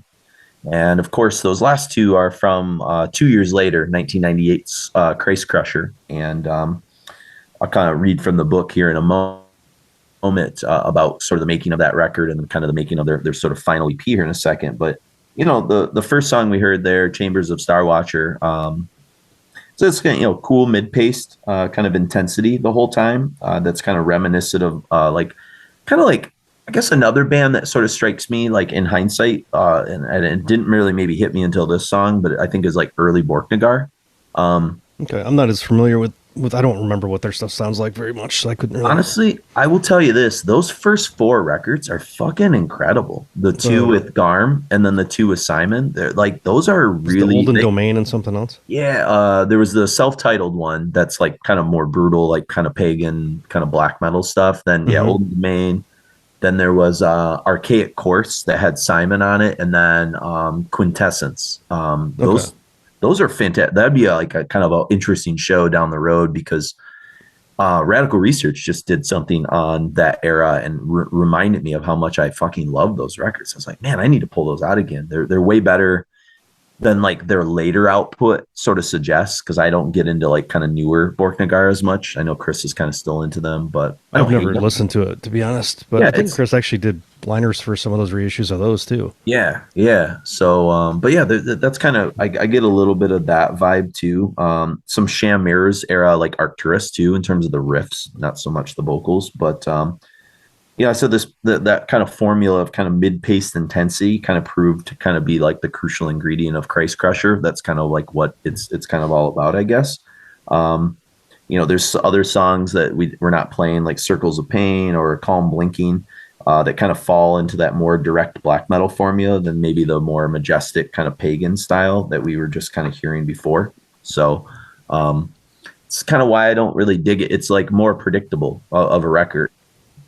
It's kind of seems like pretty standard for its time, and it wasn't really taking too many chances, which it's kind of a bummer, because I think they were onto a formula with Force of Witchery, and they just kind of like are like, let's just kind of do what like most other people are doing. Let's throw a little bit more like faster stuff, less like atmospheric, and I don't know. I'm not knocking the record. I like especially Chambers of Starwatcher. I think that's my favorite song on the record, but this wasn't why we did the episode. Let's just put it that way. You know? It's you know, it's a little more concise than some of the other stuff. Sure. Very enslaved riffs on the song, on Chamber especially. And then, but yeah, I just put, when did they get their own sound ? And then it's like ... the Death EP. Yeah. They're still like, I mean, I think they had their own sound kind of on Forest, and then they just decided to like not like go any further with that, and that, you know, that's fine, I guess, but I'm not unhappy with the Death EP. But yeah, usually this seems like a band will kind of, you know, you get a couple things under your belt and you kind of figure out where you're going to go, and you don't make wildly different choices before you do like an iteration of, you know, you got like that Raw record, you know, we'll do the drinking game where, like the Icon to Draconian Times.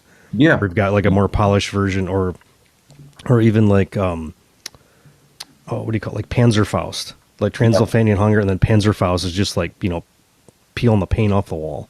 Yeah. Exactly. Those vocals are just, they still give me a little bit of a headache in a good way when I hear they're pretty brutal on that for sure. And those if you ever get a chance to pick up those Fenres commentary things, I've heard some of them before. He was completely like blown away with what Nocturnal Culto's idea was for the vocals. It was like, let's do it. Like, it was just completely ridiculous. Just was so there over like the top. a concept behind it? He just wanted to like do. I don't think he wanted to sound like anybody else. Okay. And to be like the most like, keep upping the harshness game. Like, how much harsher can you get than that? Sure. It's like a guy being skinned outside or something. Yeah. It's I haven't put Panzerfaust on in a while. It's catchy as fuck too. There are a lot of Celtic Frost I love those moments. riffs on it for sure. And I guess case in point with like them trying to find their identity, you get the title track, and it's like the angriest. I think the other thing that's weird about this record is like the lyrics are suddenly go from like the ones I just read last Talkset to like these kind of blasphemous, very direct, almost like predictable black metal kind of lyrics, about like hating God and, and that's fine. But like one of the things I kind of appreciated about them on like Flowers of Witchery, Abloom is like how kind of different those lyrics were, right? That's cool. Like they were like talking more about cosmic stuff and pagan stuff and nature stuff. And I don't know, there's something.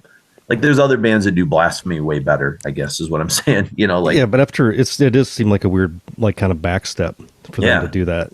Yeah, but I mean, Agathon, the drummer, he's a beast on drums here. He's pretty. He's cool. the dude that dies. Oh, that's who it is. Is the drummer? Okay, gotcha. I just said this is probably the Thy Serpent album I'm the least familiar with, but it's it's grown on me a little bit. Like I actually probably never really listened much to Christcrusher at all before this episode. I only had Forest and Lords on CD, so at least it got me to kind of go and check out some of that a little bit. But I think I missed the Atmospherics, but luckily they're going to return in a pretty fucking surprising way that we'll get to here in a moment. All right, so.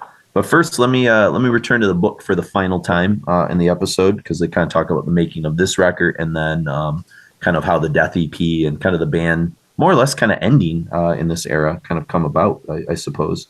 It says in February of 1998, Thy Serpent traveled again to Tico Tico.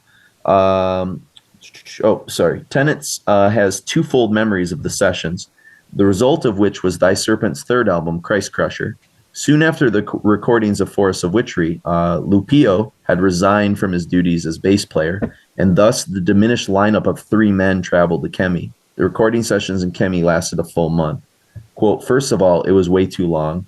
The first time we spent 12 days at the studio and recorded 2 albums in that time. We also tried a new way of recording.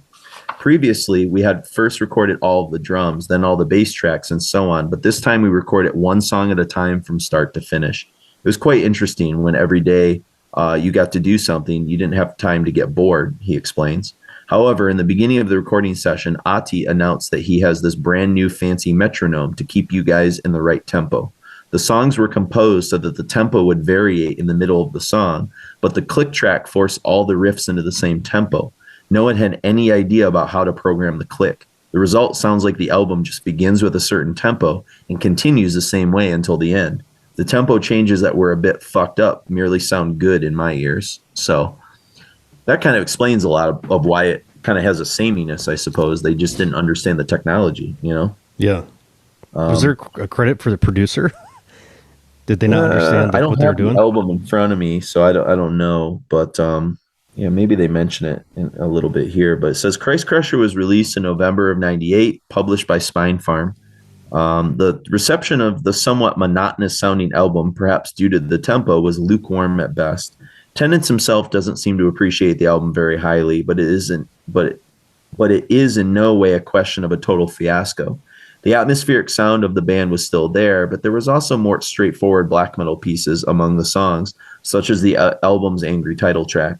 The epic So Free Are the Wolves, composed by Azhemian, had originally appeared as a demo of Azhemian's solo project, I Flow in Depths, in 1995. After the release of Christcrusher, the band even tried performing live, although it never was part of Tennant's plans when he founded the band.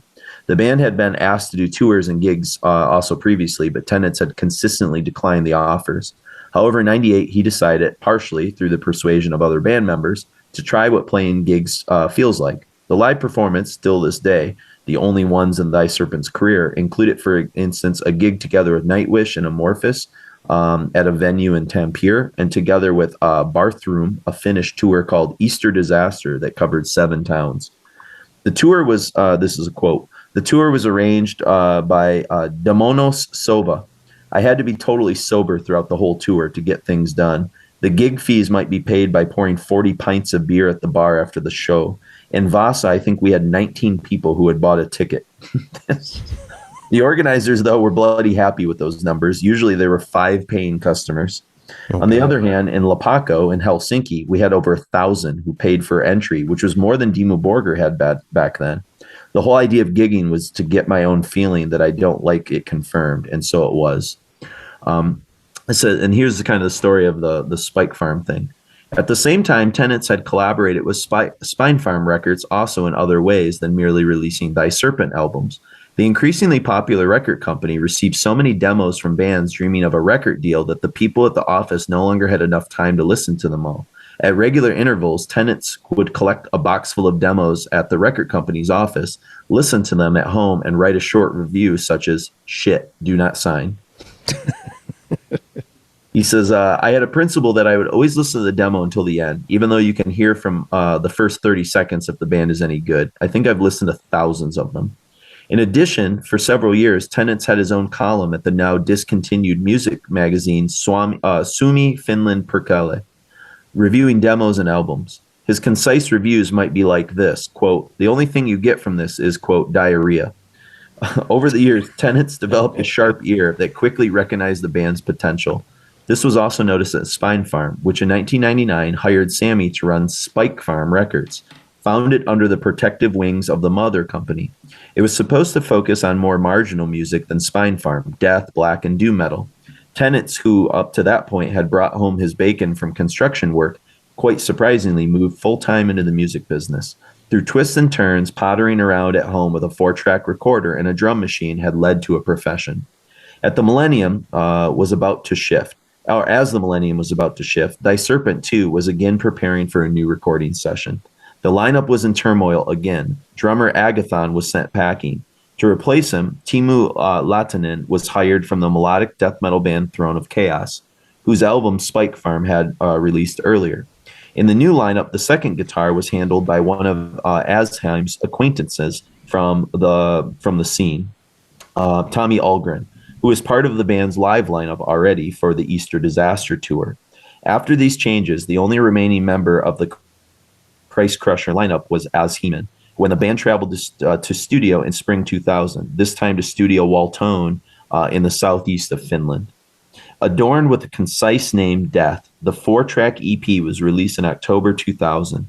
Compared with Christcrusher, the 20-something minute-long recording presented a more diverse sound. Acting as a counterbalance to the crisp acoustic guitars, the record has plenty of heavy death metal riffage and gloomy moods. In one fell swoop, the release of the EP nevertheless initiated a long hibernation for the band. Quote, "The EP was originally meant to become a full-length recording, but somehow it began to be bloody difficult to agree on rehearsal times and things like that. So the number of songs just naturally diminished," Tennant explains. After the release of Death, Tennant's focus on his job at Spike Farm. His tenure as a record company boss ended up lasting 10 years. During that time, Tennant released albums from bands that made it to the metal mainstream, such as Fintroll, Reverend Bizarre, and Moonsorrow. In 2002, the American record company giant Universal Music bought Spine Farm Records, and the realities of listed companies started to worm their way into the policies of Spike Farm. After the decline of the music business began to be visible in the everyday operations. Quote, "You always had to make more and more money. It felt as if nothing could satisfy a listed company." Eventually, Tennant and Spine Farm parted ways in 2009. Well, yet another So there you go. Another casualty of the underground record industry. Yeah. Yeah, I guess I never knew that Spine Farm got bought out by a big company like that, but it makes sense. Everybody was kind of doing that in that time. That seemed to be Well, the they were, validation. Jesus, the last Scorpions record was distributed through Spine Farm. Was it really? No shit. Yeah, that was why I got like PR stuff about it. Huh. But it makes sense why, because it's just, they could Just move the universal. money around. Yeah. Yep. Yep. And so now we kind of arrive at, I think where Mark and I, want to put our, start to put a lot of our momentum and energy into, which is this Death EP, which will lead us also into a conversation about Rapture. Well, real quick, that the dude that was the engineer on that record that sounded like Turd, he's done like 1,000 fucking records, all finished up. Oh, like shit. he did like Demigod, Slumber of Sullen Eyes, and what else? And Oceans Records. Anything? Babylon Horrors. Okay. Like there's tons of shit on here. So It sounds like the problem with that record is not necessarily the writing or anything. It's the fact that they were like trying to utilize like late 90s technology that they weren't prepared to use. It was almost like it kind of hampered them more, Yeah, I guess because that was like, remember like some of those documentaries of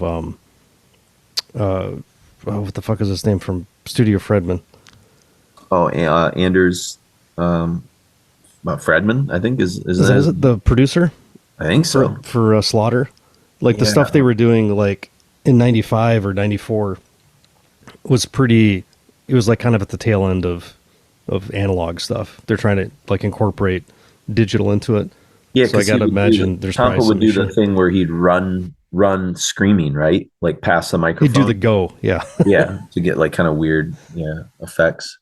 And Swano talks a lot about that in some of our past episodes about like having to re-edit stuff in a weird way because you thought everything was working fine digitally, and then you record and it doesn't work, and it's that was a weird time.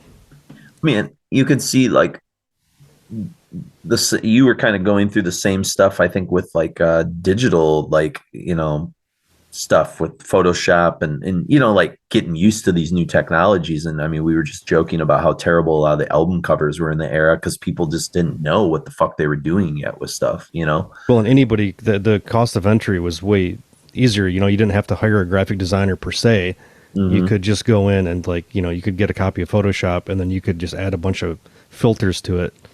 And a lot of people thought that was okay. Well, I think it's a classic case in point of like easier is not always better, Yeah. I mean, you need to understand. I'm glad I came from the nuts and bolts, cutting shit with scissors kind of school of graphic design before learning how to use computers. Because you knew like what to spend your money on or what to spend your time on too. Like, it was great for scanning a photo and breaking it into a dot pattern so you could actually photocopy it and it looked right. But a lot of the other stuff was just kind of worthless, to be honest. Well, I think that was like a trend through the 90s. Like think of like early CGI, like the stuff Lucas did in like Phantom Menace and stuff. It just like, it was like, and it was like forced a little bit. And yeah, even like, we haven't talked a lot about comics like in the last couple episodes. But like, people that are longtime listeners of Requiem know, what big fans of comics we are.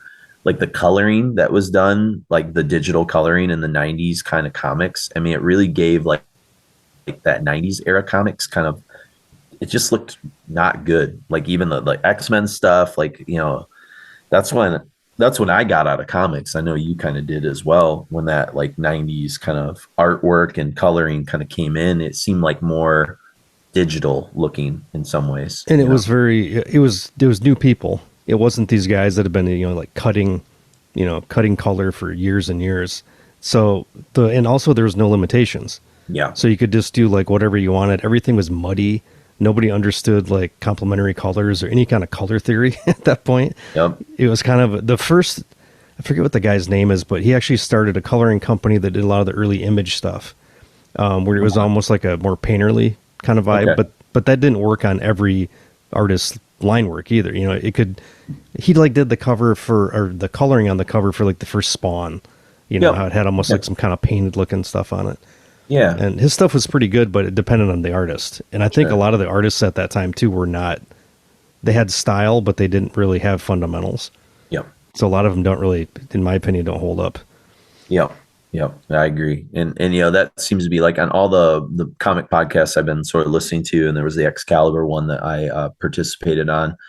Like they've sort of gotten to that like 93 era of like X-Men and Excalibur, and like it's a lot of like like it's a lot of like, oh fuck, Chris Claremont's gone, and like, like the Liefeld X-Force era, and you just tell like it's a sea change, and it's aesthetic, it's storytelling, it's all of that, and it became like the dark 90s or whatever the fuck you want to talk about, and it's like it's I don't know. And so it's weird because it's we're talking about like the internet kind of culture and digital technology, both musically, artwork, all this stuff, and it's all kind of happening in the mid 90s, and Mark and I were it was a pretty formative time for us to sort of go through that, and in hindsight a lot of that stuff doesn't hold up very well, No, at all. especially album covers. If you look at album cover, like all the 80s thrash stuff that was like painted still looks great, violence, all that kind of stuff looks, I think, still looks good.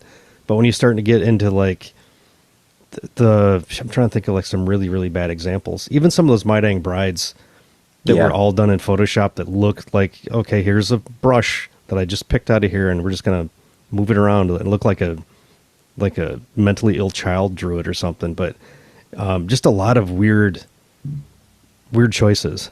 Sure. And the one that jumps out to me that I saw a screen cap of the other day, and I can't remember the title right in front of me, but it's like the third or fourth Monstrosity record from like the late 90s that has like that really green cover, but it's like super like digitized. God, I'm gonna have to look it up now so you can see. They had some really good covers. They had some did early on, but yeah, let me look it up real quick. Monstrosity. It's not like what was their big one? Imperial Doom, I think. Jeez, I don't know. They're like a forever like fourth tier band for me. Well, apparently, like this was the one that okay, so look up the cover to In Dark Purity. Okay. Just like Google that screen cap. That's like everything that the like 90s, like late 90s was on that cover, in my opinion. Like, oh Christ, yeah, that's terrible. Right. That's just like terrible, like garbage. That's like peak kind of bad. And it's not a bad record. It's actually pretty good. Jay Fernandez from Brutality plays a lot of the guitar and wrote a lot of that record. So it's got like some of that fun Brutality kind of parts, but fuck, man, like I probably just didn't buy that record because the cover was so terrible. I was like, nah. Well, it's the same thing like the Iron Maiden Dance of Death. Oh, that, was supposed to have a cover that was done by Dave Patchett that did all the Cathedral stuff. And then they ended up, in somebody's wisdom, they took like these digital character models and dropped them in for placement. I think originally it was going to be for placement. So we'd rather have them kind of doing this instead of the sketch you sent us. And then they just used that like kind of cobbled together thing. And it looks like hell. Yeah, it's rough. It's definitely my that and like Virtual like 11 or whatever, probably my two like least favorite Maiden covers that I can think of offhand. I don't know if there's one that's worse than those. I don't know. No, those are probably those are the two worst, I think. Yeah, I think you'd be the expert that I defer to as an artist and as a probably bigger Maiden fan. But yeah, that's definitely there. So let's talk about cool shit. All right. So their final great work from them, I would write as, I have a lot of notes that I sort of wrote. This is pretty, I went to a cool place here, I think, to reminisce. This has got to be, for me, one of the all-time greatest mini CD EPs in metal history. For me, and again, that might be bold, but like Death. I mean, I remember talking to Tom Haley about this. Like, he and I were like geeking out about it. He worked for Relapse at the time. And that's when he and I were mailing mixtapes back and forth to each other, getting into like different indie rock and stuff. And so we were really like kind of vibing in like the right aesthetic. And I remember his thing, he was sort of like, he goes, imagine like if like Katatonia made like the follow-up to the Sounds of Decay EP. That's like what this is. And that's like what kind of turned me on to it. And I think obviously by then we had heard Rapture, Futile, because we're going to kind of go backwards technically because this comes out a year after that record. And I guess I didn't realize that Tommy was involved with Thy Serpent. I had heard of Thy Serpent, but I don't, like I said, I don't think I owned anything from them. They weren't really on my radar. But,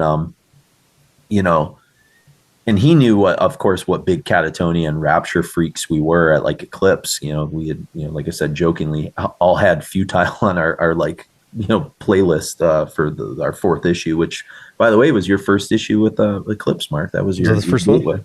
Yeah. You came in with issue 4, the Rapture, and we have a Rapture interview in that issue that we'll read some excerpts of later in the show. But I like I said, I recall him saying that it was the only thing that he had heard that could rival Sounds of Decay in his opinion. And I kind of get what he was saying.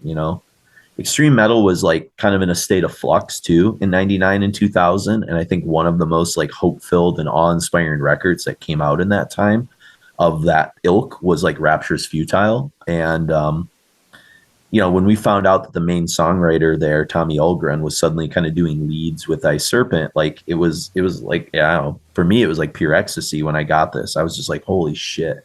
And I think the craziest part was how his presence like pulled them not just towards like Dissection and Sacramentum and Dawn and Naglfar with melodic black metal, but they also added these layers of like melancholic doom like Katatonia or like Opeth, My Arms, Your Hearse or Morning Rise. That sort of merger that would almost produce something that to me, like when I hear this like Death EP, I hear like the workings of like the song Stellavor from like Watain.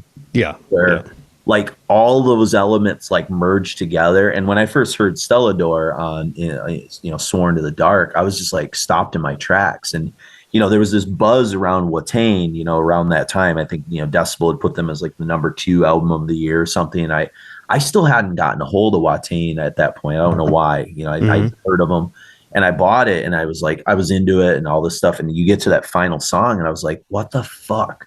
Like it had these Brave Murder Day-isms, but yet it wasn't. It had these epic kind of aspects that was so dark and beautiful, but yet like sinister. And I was like, fuck. And that's kind of what Thy Serpent Death has for me, depending on what song you're kind of talking about. It's like all those kind of elements like kind of working together, I guess. So those are my starting thoughts on the Death EP. I guess I'll defer to you to sort of throw some of your early memories or thoughts about hearing this or how you still think of this EP, perhaps. I mean, I think we were so, the thing is we were still really stoked on what Katatonia was doing, but I feel like everybody thought that there was still a little bit left on the plate for that style, for that Brave Murder Day kind of vibe.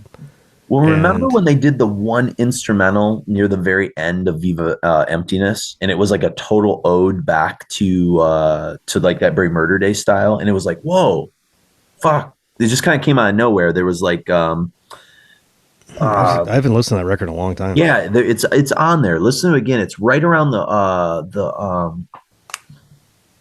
that acoustic song that's like at the end. Oh my God. I wish I had Viva Emptiness right in front of me.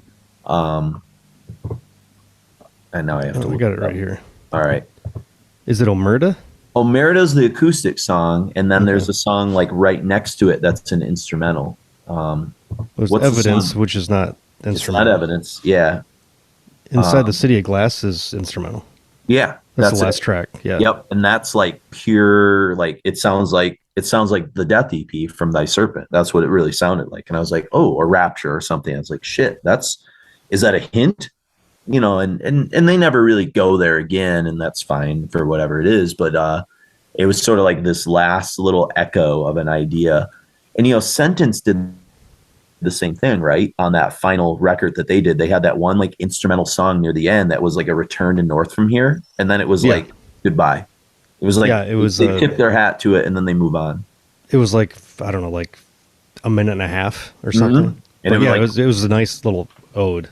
Yeah. And so, so it was nice to hear a band that like took the energy of that stuff and like put it in a completely new direction, I guess. Because what we're about to talk about, like as much as people like, comparing Rapture to, like Opeth or Katatonia or whatever, the early Opeth stuff, like they're still their own entity. And Thy Serpent Death still has this refreshing quality to it. It's not like it's ripping off anything. It's just like they've absorbed in their DNA a little bit,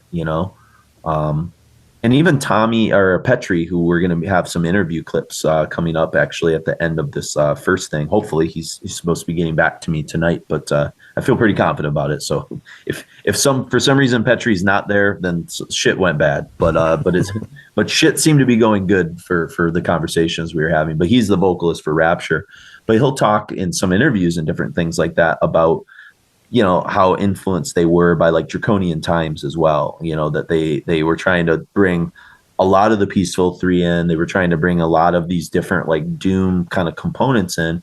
And so it wasn't just like recycled Katatonia, but it had the same spirit and feeling, I think, that you got from those records, I suppose. Well, it's almost like, I think what, after listening to this, because I haven't really thought about any of these records in years, that I feel like they've got the same, like Anders from Katatonia has the same kind of guitar style presence as Greg McIntosh, where he's the lead player that's almost playing like a lead that's almost complementary, going back and forth with the vocal.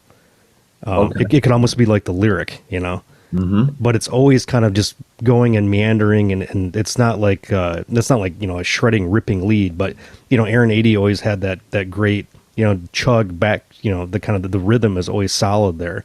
And Greg's kind of floating over the top, and I feel like that's kind of the dynamic of at least early Katatonia, before they started going like really like angular and Tool and more dissonance. But I feel like it's Tommy, right? Tommy and Sammy. Tommy's one of the guitar players, and then the other one, I have it written down when we get to it. But go ahead, you can keep talking while I look. Jarno is the rhythm guitarist, and he does all the acoustics once we get to Rapture. But yeah. Okay. And I think but Tommy's playing the leads. I think you were going to say something maybe about like the style that he was. Because I think that the Anders kind of went more for this like dissonance thing, that because when you go back and you listen to, I listened to Brave Murder Day and Sounds of Decay, and then I end up listening to what else did I go? Discouraged Ones and Tonight's. Basically most of all that stuff. Yeah. Just to try to do a little bit of like analysis, I guess. But it, I feel like the Rapture and the Thy Serpent stuff, where it's the dan kind of like repetitive riff. Yeah. They seem to go for like a brighter, it's more like melodic thing than very the dissonance. Light. Yeah. It's a lot lighter and brighter and more, I don't want to say upbeat because that's the wrong word. It's like that triumphant, like more it doesn't sound as like diminished chords, and as it doesn't sound as bleak. Sure. Yeah. Well, I think what it was, and it kind of hit me, is it's got a little bit more Opeth, like Morning Rise, Still Life, My Arms. And that was always brighter, right? Opeth was never as depressing as like maybe Katatonia was at that point, but they were like bedfellows. Like there was some, you know, connectivity there, not just because Michael did vocals with them, but they just felt like kind of cut from the same cloth a little, but just kind of moving in different directions, you know? Yeah. And like October, there's a lot of October Tide when we get to Rapture as well, you know, and that was obviously involving two guys from Katatonia and stuff. So they sort of fit into all of those kind of categories, I guess, you know? But yeah, I think you're right. I think it's the lightness maybe and the effervescence of like what some of like Opeth was maybe doing that was a little lighter, but mixed with the same style of playing that Anders had with Katatonia a bit. So yeah, it all kind of, you know, starts with Christendom. Yeah. then, for sure. You know, it's like between all these different minds that kind of like, because I can't think of anything else where that type of playing was used. I mean, and it's not even used that long in Christendom. No, but the Anders glommed onto that, and like this is some, or maybe, you know, Jonas as well. I'm not sure whether all the songwriting was broken down, but to be able to basically work an entire album around that style of playing. Yeah, it's like Christendom was like patient zero, and like you never really realized it would lead to this like zombie outbreak or something, you know. And here we are, you know, doing episodes on like the like variations of it. You know, I think it's comparable to like maybe, you know. You listen like to go like into kind of jazz a little bit, like Miles Davis did some like really like subtle things in like Birth of a Cool, which then like sort of like accidentally created like bebop, but like he wasn't really trying to do it. It was just like a couple like choices he sort of made, and then it like diverged into its own like melodic doom genre that like kind of came off of like what Paradise Lost did on that Icon. Hmm. It's kind of interesting, and there's like entire bands that base themselves off of this. Swallow the Sun and Insomnium and stuff, and so they're not all like as interesting as what we're going to be talking about, but there's like a place for that now that maybe didn't exist prior to like what Katatonia and Paradise Lost were kind of doing in the early 90s, I guess. So Yeah, and that incredibly like plodding drum. yeah, That it's almost slowing everything down a little bit more than what Yep. it would be. Yeah, it's like kind of a like slow rock beat, more than Yeah. like a metal kind of thing. And I guess before we move completely into the Death EP, I guess after this, I said strangely it was kind of a one and done with this band kind of disappearing. I guess until recently, and I was telling Mark we kind of before we recorded, I sadly I kind of like sort of checking in on what Thy Serpent's kind of been up to lately, and Sammy has kind of linked the band, unfortunately, with some of his split releases and even his own little sub label with some kind of not great things. Some things that you kind of are kind of starting to pop up a little bit more in Finland in recent years. I'm not sure what the trend is there, but kind of like Poland and Finland seem to have some issues with the politics of black metal, which we don't really need to spend time on. But so I didn't really want to promote the newer stuff that he's sort of doing. But 22 years ago, Thy Serpent wasn't really about that life, so it's not really worth getting into the controversies, I suppose, because we're not really highlighting that version of the band. So, but that's kind of it for them. Is this kind of Death EP, I guess, in terms of 2000, and they just kind of disappear. So. So I think for people that don't know this, obviously we opened up with a song from this EP, but I think the next three songs, even if you're maybe knowledgeable about Rapture, I think the next three songs are going to blow your fucking mind. And that like, it excites me to like know that there's going to be a group of people who are maybe into Katatonia and maybe knew a little bit about Rapture who have no idea that this EP exists. And that's kind of brings a smile on my face. It's like why we do this podcast is just for like, this 4-song EP, like please, this is an unknown gem. Like you're gonna love it, especially the people that love to play the Katatonia Paradise Lost drinking game. Like I saw something on Facebook where somebody actually gave a time code. For the first time we dropped it. Oh yeah, so. they love doing this. And there's a couple of people on Twitter. I kind of told a couple of them. I said, if you like doing the drinking game, this next episode is going to get you're going to be like fucking in bad shape real quick, especially when we get into Rapture. But so the first song that we'll hear is the song that opens the whole record up, Deathbearer. And I said that this is kind of like the opening is really reminiscent of the song April Ethereal from My Arms Your Hearse. It's very kind of the same like epic fashion. With kind of those Ackerfeld circa 97 kind of vocals a bit too, which I thought was kind of cool. So much incredible lead work from Tommy, especially at like the 3:45 mark. I just said the song is really just an amalgamation of everything I loved about European metal in the year 2000. It's like all just kind of in the song. It's like, this is it, like. Yeah. I mean, his Tommy's influence is immediate.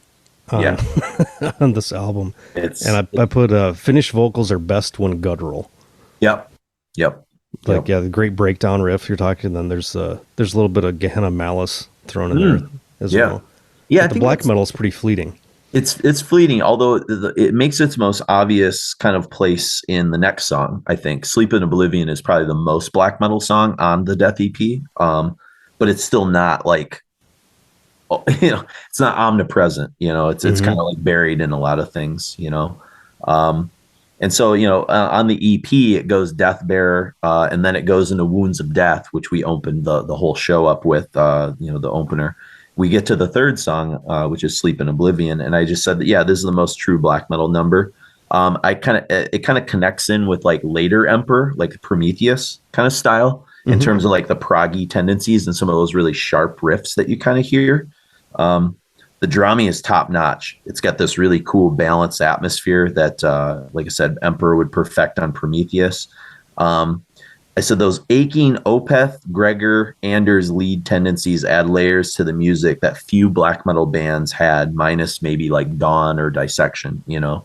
And then there's these really cool kind of organ sounding kind of keyboards in the last couple minutes that add a really nice kind of warm analog kind of swirling glow to the song, and it's a good one, you know. It's And then we get our Dananana riff. yeah, exactly. And then, Mark, I don't know how you feel, but for me, Parasites. This to me is like a peak song of this genre. It's certainly my favorite Thy Serpent song, and I could put it like neck and neck to like some of my favorite like moments of Rapture. You know, I don't know, maybe it's like my aesthetic, but it just hits like everything that I love in music is like in this song. I'd say the last two are my two favorites. Sleep in Oblivion and Parasites. Yeah. I mean, Sleep in Oblivion still has like the black metal stuff, but I think like Parasites, basically here's what I wrote. I said it's really just the best Rapture song that Rapture never wrote. I said it's the Sounds of Decay spiritual sequel from the minor chord repetitious Cure Joy Division workings. I said, fuck, those are some incredible uses of the Ulver kind of Bergstock bass layered behind Parasites. Mm-hmm. I said from the opening acoustic jangling riff coupled with the swirling synth atmosphere, I said it's all about Tommy and Sammy's guitar work. So I don't want to leave Sammy out of it, the founder of Thy Serpent, because what he's bringing to the table seems to work really great with Tommy's aesthetic and the Tommy's lead contribution. So Sammy's kind of like at the top of his game as well. I said when the song kicks in at 1:15 and those tremola repetitious kind of shimmer throughout, fuck, I'm in like a pretty good place there. I love the brutal vocals in the middle that remind you that technically it's still fucking black metal. You know, like just when you kind of get lulled into this kind of melodic atmosphere, it's some pretty harsh screams that are pretty awesome. Well, it's some of those like some of those Brave Murder Day screams that Michael was doing were just like holy shit, where he's just holding them out for 20, 30 seconds. The world on fire and end time, like fire. It's just like crazy shit. I said there's something really triumphant too and subtle about the little drum fill that goes into the opening repeated pattern that happens at 4 minutes, where they kind of withhold Tommy's infectious lead for like 15 seconds just to make you crave it and appreciate it, and then it sort of bubbles back to the surface. Seriously, I just seriously listen for it. So like time it out in that song, like there's this little part right, like I said, around the 4 minute mark, and it's fucking glorious. This is just one of those songs I listen to a lot. It's been in like playlists for years, and so it's never really left the ether for me. Yeah. Whereas some of this stuff, like I haven't listened to in like 15 years. But I think they kind of succeed more in the keyboard front too, with bringing in more of like a kind of organic 70s swirling, right? Yeah. There's these organ sounds and some other stuff. I don't know. So it even reminds me of like more modern Hooded Menace. Okay. Yeah, and they're Finnish too. So there's like an aesthetic there too. Yeah. Yeah, it's interesting. And that's a band I didn't think about thinking about, but yeah, when you say that, especially that new record, it's got like a lot of really interesting choices on it too. Well, it was like Wasp riffs and stuff. I really I didn't know where they were going to go, and then I always like when a band can do that. Yeah, this kind of surprise you. Yeah. I mean, I got to imagine, like, I don't know. I wonder what the diehard Thy Serpent fans, like, who were like way into like the Forest of Witchery and Christcrusher, like when they bought Death, were they just like, what the fuck, or were they like, it's Finnish, it's dark, it's melodic, it's got some amorphous and sentence kind of maybe vibes to it, but like depends on how cult black metal you are, I think. I guess these guys were never grim black metal, so if you expected them to do like just traditional black metal, you probably were, I don't know, you're kind of like barking up the wrong tree there. But well, they never sounded the same on 2 records. Yeah, they're definitely one of the more kind of diverse kind of things here. So, but if you if you're kind of sad as the song fades out, don't hold your breath, because the centerpiece of this episode is going to finally sort of appear, and of course we get our first Rapture song, and queuing up something here really quick. I want to look at the lyrics to this, but the first song we're going to hear at the very end of this set is About Leaving. And that's, of course, is Tommy's other band. And I thought that, like, you know, like you said, Rapture is sort of lighter in a lot of ways. Even though it's like darker stuff, there's still like some hopefulness in some of the stuff that they're kind of talking about. It's like It's like you're plodding through just fucking misery, but Katatonia is like you're like you can't get out. yeah, it's inescapable. Same with like Forever Failure, like Paradise Lost, where like you're just trapped in it and you can't get out, you know. Yeah, I feel like Paradise Lost was always more like back from everything, like kind of like seeing it from afar. Mm-hmm. Everything's talked about in kind of like mythological ways. And I feel like Katatonia was, I mean, you know, their name gives you a little bit of insight there too, but it just seems like you're inside the mind of, you know, somebody just wallowing in misery. Yeah, and maybe that's where we, being into Katatonia as deep as we were right around this time, like why we connected so much with like Nick Drake and some of this like the suicide folk stuff that was kind of happening. Yeah, you know? Buckley and all that shit. Yeah, it was interesting. I was playing, I did like a day where I kind of did some stuff on Buckley and suicide folk in my Rock History 2 class, and I don't really know how people absorbed it. You know what I mean? Like that stuff is not always immediate. You have to kind of process it. I think a lot of people were really impressed with Buckley's vocals, and they were like, yeah, it's weird. How come we don't know more about this guy? I'm like, well, he's almost bigger posthumously than he was when he was alive. But Grace record was like on the verge of being huge. Yeah. I think it still sold pretty well. And then, you know, then all we got was, you know, a handful of records after he drowned. Yeah, the sort of sketches for. I wonder if I don't know. I never thought of this before, but do you think "Saw You Drown" is about Jeff Buckley? Because his friend was there. That's the other weird part. Yeah, his friend watched him like go into the river and just kind of disappear. And then they fished his body out like, you know, days later. Yeah, that's interesting. That would be a really fascinating question to ask Jonas. I'd have to look at the lyrics for the song too. Yeah, because they were huge fans. You know. So. Yeah. But yeah, the lyrics in this song about, in parentheses, leaving. They like their parentheses a lot. They do. They're not used on just one song. Yeah. Someone I don't know, you know. Yeah. It says, feeling lonely in a crowd, forever passing 1,000 nameless homes and lights. I tried closing my eyes. I hated my reflection, those bitter eyes and their 1,000 hates. This life is slowly killing me, stealing me of every breath. In the end, I really couldn't care, because all I know is that I hurt. Tearing me from my waking hours is the sweet misery of a dark day. No matter how long this will last, I know for sure that one day I will leave with a sad smile on my face. It's kind of it's like a simpleness and a poetry to it. For an 8-minute song, there's not a lot of words, and so they kind of are minimalistic, and that's kind of the whole aesthetic, I think, of Rapture. Yeah. And Sammy in general, I think he writes guitar riffs that are minimalistic. They're not flashy. They do just enough to like take you to a really cool place. And Anders does the same, and I think Gregor can do the same, although Gregor can fucking solo the fuck out of things when he wants to, you know. Yeah. Gregor can do whatever he wants because he's Gregor, you know. But that new Strigoi record, I don't know if you've heard that, but I heard a little bit. Yeah, it's the last one I was like, this one's a lot more interesting. Is it? Okay. It's the other one was it was like too much kind of overly simple D-beat stuff. Okay. Which is fine to throw the riffs in, but this one's, I think, a lot more interesting. And our friend Ben Ash is on it. Oh yeah. He sent me some. Yeah, that's when I heard it. Is when he sent me some like early tracks or whatever this summer. So yeah, I'm excited to pick that up and spend some time with it. But yeah, I really think like the way that Petri, who's the vocalist, and we'll kind of go through the lineup when we kind of come back a little bit deeper, but the way he sings them with those kind of minor chords bathed in that Brave Murder Day-esque riffs. But they're, like you said, I wrote, they're brighter, they're fuller, they're more dynamic in certain ways. They're less bleak until about halfway through. You know, you get this kind of quiet interlude of shimmering guitars, choral keyboard passages lulling you into this sense of calm, and then that incredible dynamicism of that riff that hits you at like the 5:15 mark of About Leaving, and then it kind of cascades for like 2 minutes before it kind of dissolves and settles. And I said, welcome to Futile. Like, you're in for it here.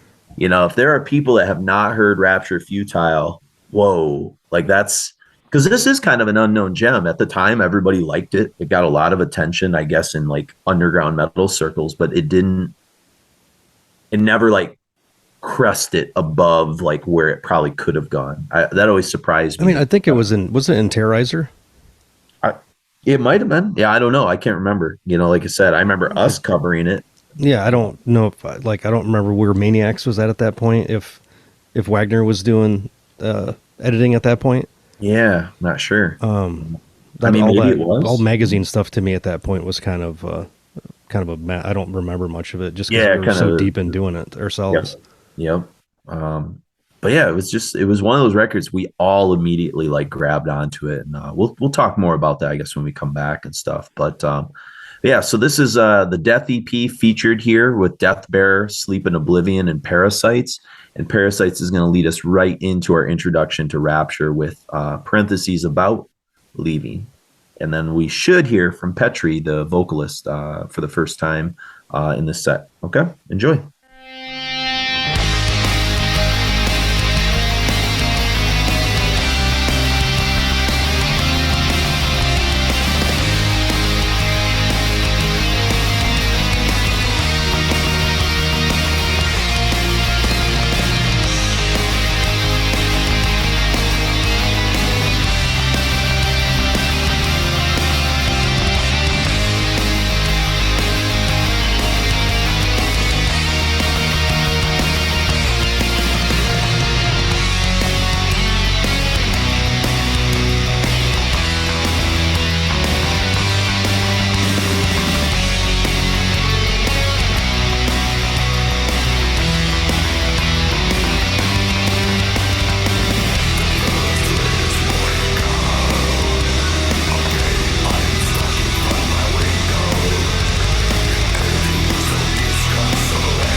Rapture came together from a band called Winter Moon, and basically some of the first Rapture tracks were Winter Moon tracks.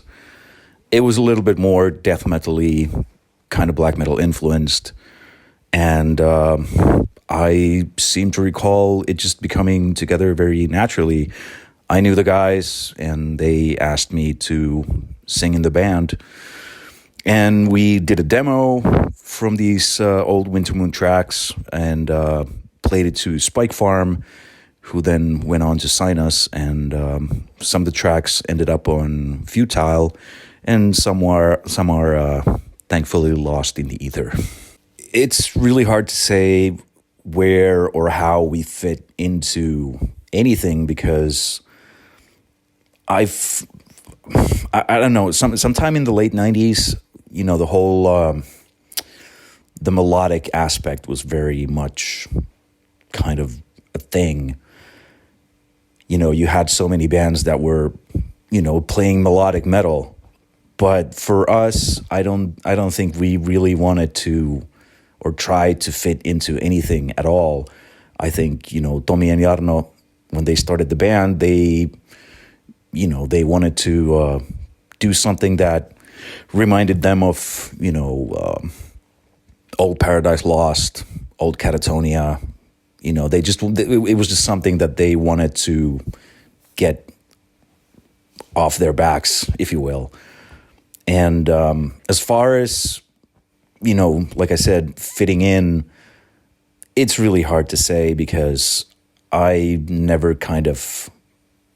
personally never thought of us as being like a part of a scene, or we were trying to, you know, become like a band that would get recognition and then sort of enter the scene. But I think we were very much like an isolated little thing, just doing our own thing.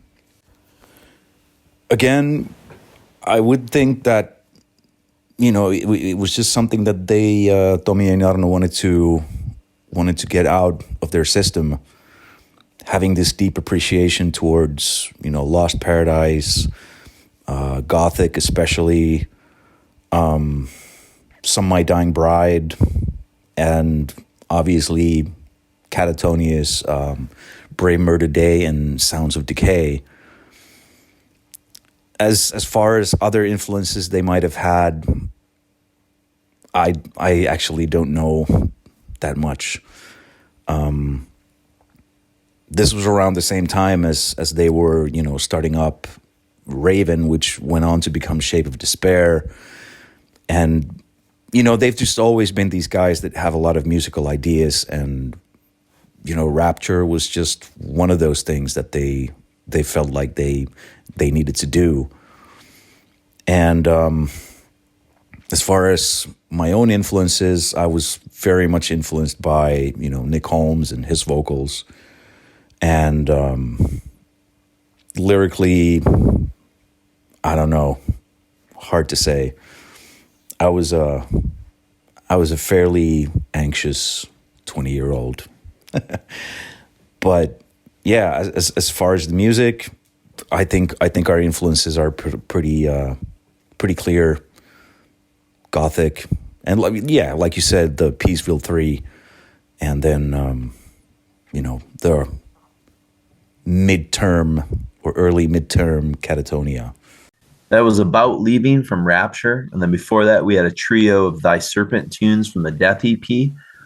We heard Deathbearer at the beginning, Sleep in Oblivion, and we, of course, heard Parasites right before the Rapture song. And then we heard from Petri there a couple times. So, you know, cool to get him involved as kind of the flag bearer, I think, a bit for the band's legacy. Although when we reached out to him, he's like, people are still talking about Rapture? What the fuck? Like, he was just kind of like, he was very like humble about it. Like, okay, you guys really want to do a show on these guys? But like, was the last record, was that 02?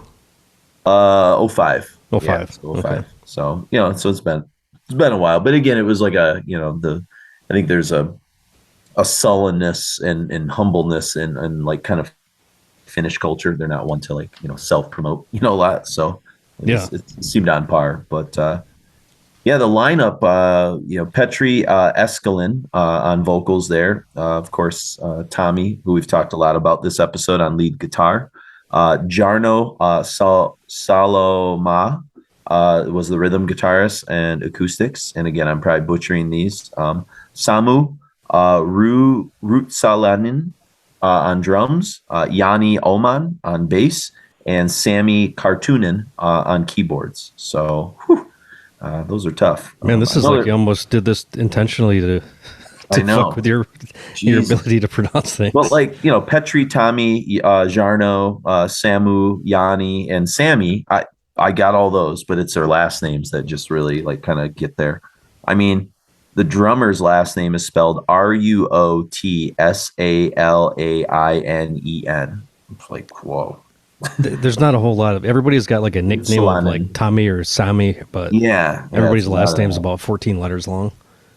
I mean, I guess the thing about Rapture, we were kind of talking about before a little bit with the Serpent, is there's not really a lot of mystique or mystery with this band, which is kind of one of the reasons why it was nice to be able to get Petri involved, because he can kind of like just sort of, he can do a lot of the talking, a lot of the storytelling, as well as the music. I think this is an episode where a lot of the music's going to do a lot of the storytelling and things like that. But we did get a hold of, as I mentioned before, an old Eclipse interview. Eclipse magazine, of course, for new listeners, was the second iteration kind of what Requiem was that Mark and Chris started. And this is where I kind of got involved, and Mark kind of got involved again after a few issues. And of course, this is the returning issue with, I think this is the cover. What was the first cover that you did? Was it the one with your body on it, I believe? Right? I was doing very like Katatonia stuff. Yeah. Is it the noose in the shower one? No, that's issue 5. That's one of my favorite covers of yours. This is this is the one where I superimposed wings and a bunch of other crap over it. Yeah. Yep. But yeah, we have an interview that I want to sort of share some stuff from, and this is actually an interview that Chris Dick did with Petri, I believe. So he opens up. He says, "Ask Rapture vocalist Petri Eskelinen about the number of times he's heard his labor of love compared to a particular Swedish band, and he's likely to say something rather surprising. He says a lot, but it's not as often as you might think." Kind of funny quote. The Finnish outfit's latest release, Futile, is one of those albums that grabs the listener with its atmospheric and melancholic grooves and doesn't quite let go. The album is an infectious, if not entrancing listen, where each song exudes so much energy it's difficult to discern which one moves you the most. The song's architecture is so effortless that each movement segues into the other seamlessly.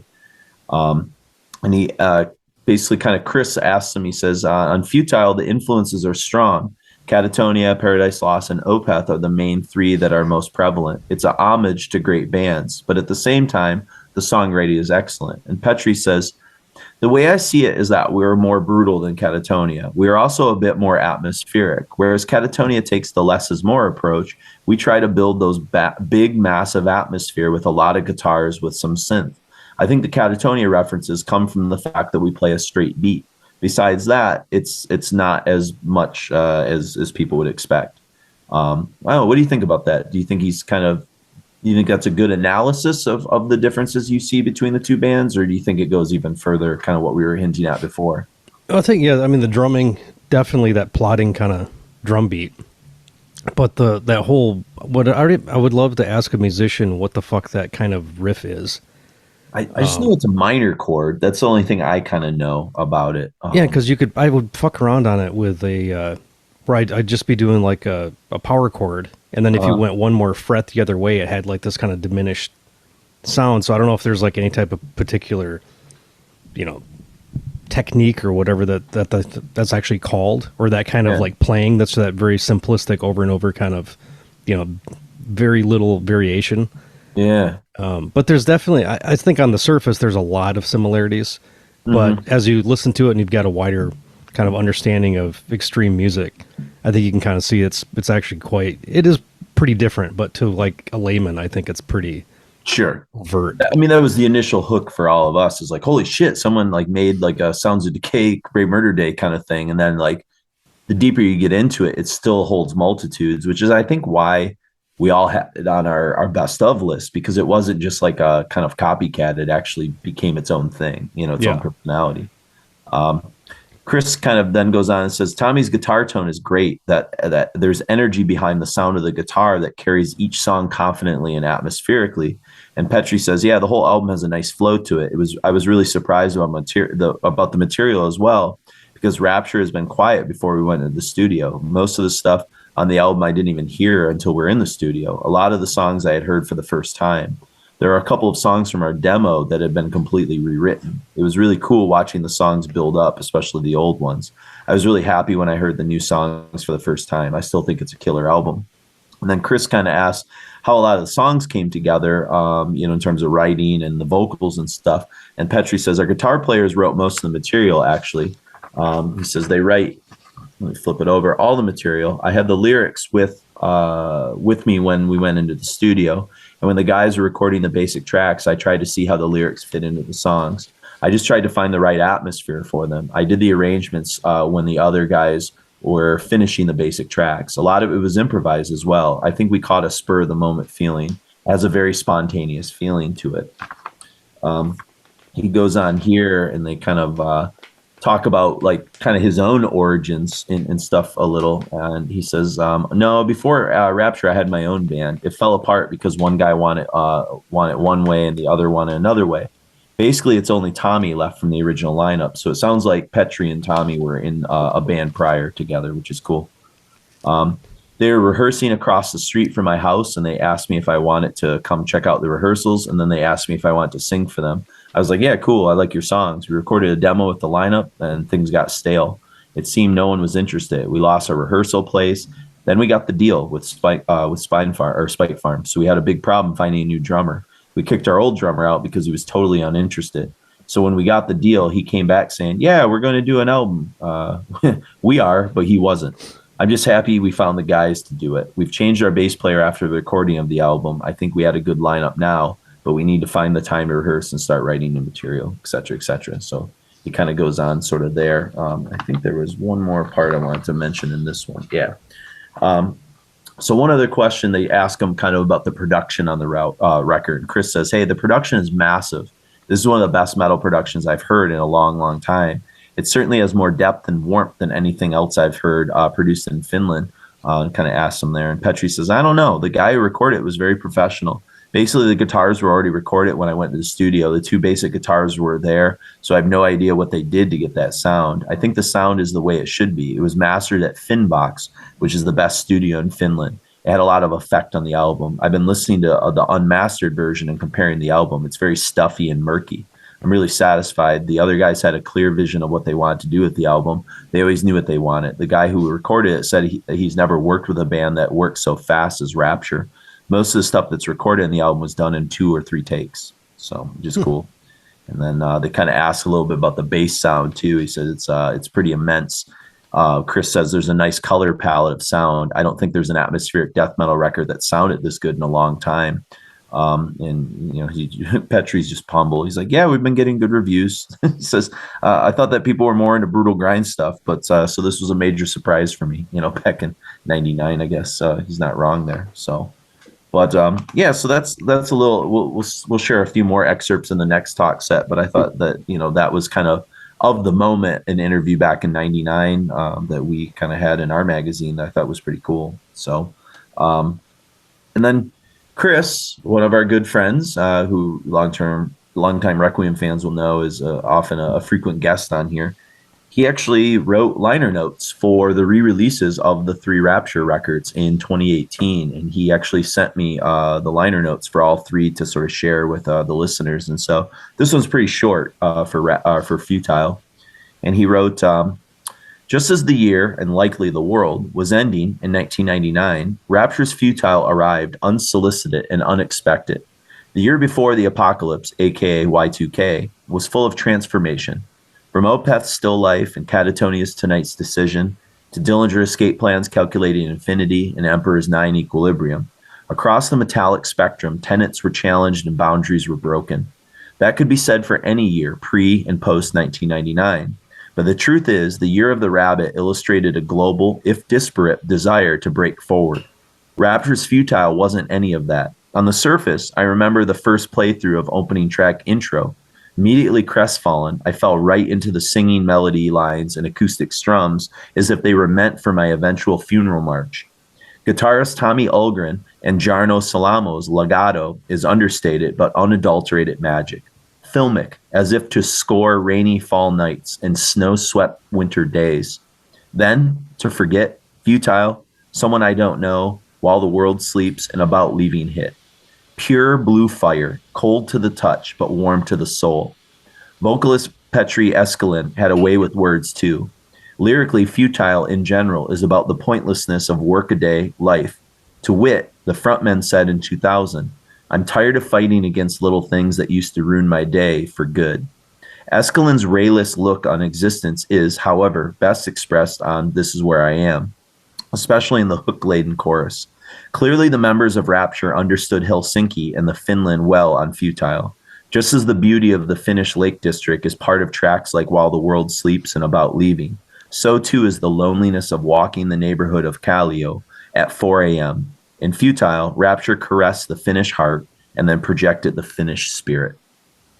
So there you go. Thank you, Chris. He's always got a way with words, that Chris Dick. He's got a future with that, I think. Yeah, I think he might make something of himself, that guy. So, what was your first memory of this record? Do you remember, like, kind of how it was presented to you, and kind of, this is right when you kind of came back around into kind of, you and I were kind of talking a lot at the record store, but you and Chris kind of rebonded around this time. Do you remember? I remember listening to this at the record store. Yeah, I don't know if it was the first time or not. But yeah, it was the whole kind of like crew of metal people kind of hanging out and listening to this thing at the store fairly regularly, if I remember. I don't think I think I started working there in 01. I thought was it 01? Was that late? I thought it was maybe late 2000. Yeah. Maybe it was. Because I was only there really pretty full time through 2002. Yeah, that's right. Because I was, I always remember the, 9/11. Yeah. And I didn't have to work that day, but I just came up to hang out as we did. We get tacos and donuts or whatever and hang out and talk about music all the time. But yeah, that's my early memory of the thing. But also kind of, cause there's about a year and a half where I wasn't super, into following what was happening. Like the last big thing before I kind of ducked out for a little bit was, kind of like the Hammerfall and all that kind of shit coming back. Yeah, I think because I think Requiem sort of folded in like late, like fall of 97. I feel like it's kind of when you and Chris kind of maybe parted ways a little bit. And yeah, that's that Hammerfall record, I think came out like fall of 97, like early 98, Yeah. Yeah, so probably like 98 for you was like kind of not a lost year, but it was just a year where you were a little bit kind of more out of stuff, Yeah, I wasn't paying attention to every new thing that came out. Yeah. For sure. I mean, that's kind of like me when I first moved down here. Like for me, my lost years are kind of like 2004, 2005, before we did the podcast. And I had just left the record store. Decibel wasn't out yet. So like I was kind of still reading Maniacs and maybe Terrorizer every so often. But like I was in a pretty big bubble, like you and I would hang out, but like you were up in Mount Pleasant for part of that and then over in Ann Arbor. And so it was like I didn't have like a pipeline of like weekly, oh, hey, have you checked this out? Hey, have you checked this out? And there weren't any record stores near me that had like a metal section like New Moon had. Spotify didn't exist yet. I wasn't really into downloading stuff. I never really was into any of that. So like I missed a lot of things that I'm kind of finding out about that came out in like 03, 04, 05. And I'm like, oh shit. Yeah, I guess that's a pretty cool record. I just never bought it, Yeah. I don't know. So it is weird when you have those kind of like fallow years sometimes in your listening, because it like, it's just different because you can kind of still like, go back to that well and find some things that are kind of surprising to you. But yeah, I remember that stuff I keep finding no matter what, even if I missed the year by like, 10 years. Yeah. Just going back and finding stuff where like, Jesus, this is so great. Like even that I never listened to Bulldozer till like 2 weeks ago. Oh yeah, yeah. I'd heard like a song or something, but I didn't like own anything. I didn't look at a full, listen to a full record. Yeah. Just like all this other periphery stuff that's like, God, this sounds like a million other things, but this was one of the things that started everybody else to sound like this. I know. Yeah, that was fun about to like kind of get into that record a little bit deeper and doing the research with Niflheim, Or even that like what is it, Mortuous record? Oh my God. It's fucking amazing. Holy shit. I listened to that on the drive up north this weekend, like twice. I was like, whew. Yeah, I just finally listened to it on Spotify, and I just immediately, after like 3 songs in, I just bought it. Yeah, that the Days of the Gray, I think it's track 4. That's my favorite. I listened to that like 3 times in a row. That song. I haven't even looked at song titles or anything yet, but yeah, well, I was in my car and I was like halfway through. I was like, "What the fuck?" And then I started the song over. I was like, "No, I got like, I got to hear this again," So yeah, I put that. I listened to that in the New Chasm on the ride up. So I finally got a gem of that. So that's pretty fun. So. Nice. But yeah, I just remember getting Rapture and we all just kind of freaked out. I think Chris, like, I don't know, I can't remember if Chris had moved at this point. I think he was in Philly by 99 when it came out. So yeah, I think he moved in 99. 99. Yes. Yeah, he did. Yeah. So I think it was like a phone call kind of thing, like, holy shit, guys, and he probably even played some over the phone, like that was like a thing that sometimes we did and it didn't sound that good, but like you still got like the feeling of it because you didn't really get the gist. Email MP3 tracks or anything really back then. No, I mean, even up until like, 2012, 2013 or something, like, when Surgical Steel came out. I remember Chris playing like a track, there was an advanced track or something over the phone. Yeah. I could barely tell. But I was like, cool, I haven't heard any New Carcass in 20 some years. Oh man, too funny. So, but so let's like kind of get back into the record here because there's a lot of Futile to sort of get into. So we're gonna kind of start where the record starts, with the first kind of several songs after the intro, which it's just called intro. It's kind of funny, but it's its own like little track. But the first song we're gonna hear is To Forget, and one of the things that makes me love Futile as an album is that the songs are often about feelings and impressions and sensations and atmosphere. And after the intro, we get this kind of true opener, and it takes about 2 minutes to find its form and its theme. And it sort of begins with spoken word before these kind of stern death vocals kind of transfix. And so it's very patient about like letting itself unfold what it wants to do and kind of pulling you into this kind of world a bit. And the guitar shimmer that happens in the song after he screams, "If I only knew what was to come, would have ended it all now. It's just too much for me," is like, yes, it's like, it's money. It's my version of emo, like whatever emo means to like other people. Like this is it for me. This hits. Oh, for sure. For that, my age at the time, I don't remember how old I was, but I was in my mid 20s or mid to late 20s, maybe. 99. I mean, in 99, I was 21. So yeah, I was like 25, 26. Mm-hmm. Yeah. So these like really hit like, oh man, this is how I feel. Nobody gets me. Yes. Everything was fucking epic. You go out with somebody and you break up, and then I wrote some like the worst like journaling of my life, going back and looking at those, like, just what a sad sack, man. Yeah. But I these kind of things were really cathartic. These records, a lot of the Buckley stuff, a lot of the indie rock stuff, it just like hit another sensibility that I didn't like sit around like moping listening to this stuff. It was more like almost like a weird sonic therapy or something. I was to say, it made me feel good to feel sad, and then it was like out of my system. Like it just sort of like purged me a little bit. It's like watching a romantic comedy and getting some cries out, and then you're good to go. Yep, exactly. But I just wrote, this is opium for the peaceful crowd. I'm throwing, Katatonia and Still Life Opeth kind of in there too, along with the Peaceful 3, so like Tonight's Decision was a peaceful, it just seems like it's like the ultimate, like not peaceful, but peaceful sort of record of that sort of time, in a way. And again, like all of what Samu, the drummer, is doing with these minimalistic sort of post-punk kind of beats is just on point, for sure. Then we get to This Is Where I Am, and this is a song that Chris was just mentioning, the lyrics and themes here. And this is a mammoth kind of Sounds of Decay riff. It really reminds me of the song At Last from Katatonia there. But when you get to that chorus, it becomes like super dynamic instead of minimalistic. But the Swedish connections are kind of, are hard to miss when the song hits that moment. And I said, it hits that moment, it if you've heard this album. It happens at 3:30.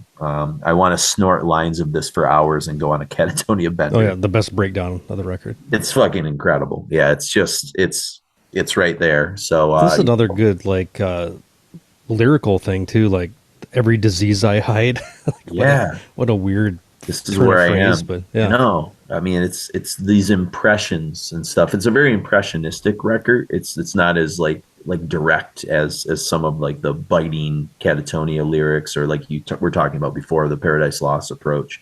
So then we go from that to The Fall, and I say we'd be remiss if we didn't mention like October Tide, which was the side project of Jonas and Frederick, as another kind of touch point. And I think like a song like The Fall reminded me of some of the stuff that you hear on that debut from October Tide, Rain Without End.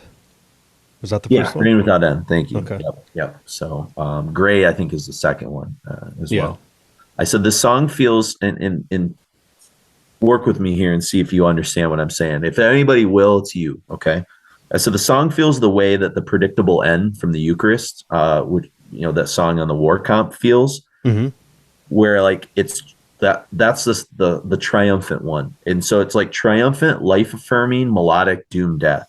It's like a weird kind of like we were talking about, the purging kind of feeling, like it's life affirming, yet it's really like bathed in sort of like darkness and all this sort of stuff. It's this weird, depressing music that somehow lifts you up, and it's like a great tragedy, like a Shakespearean tragedy.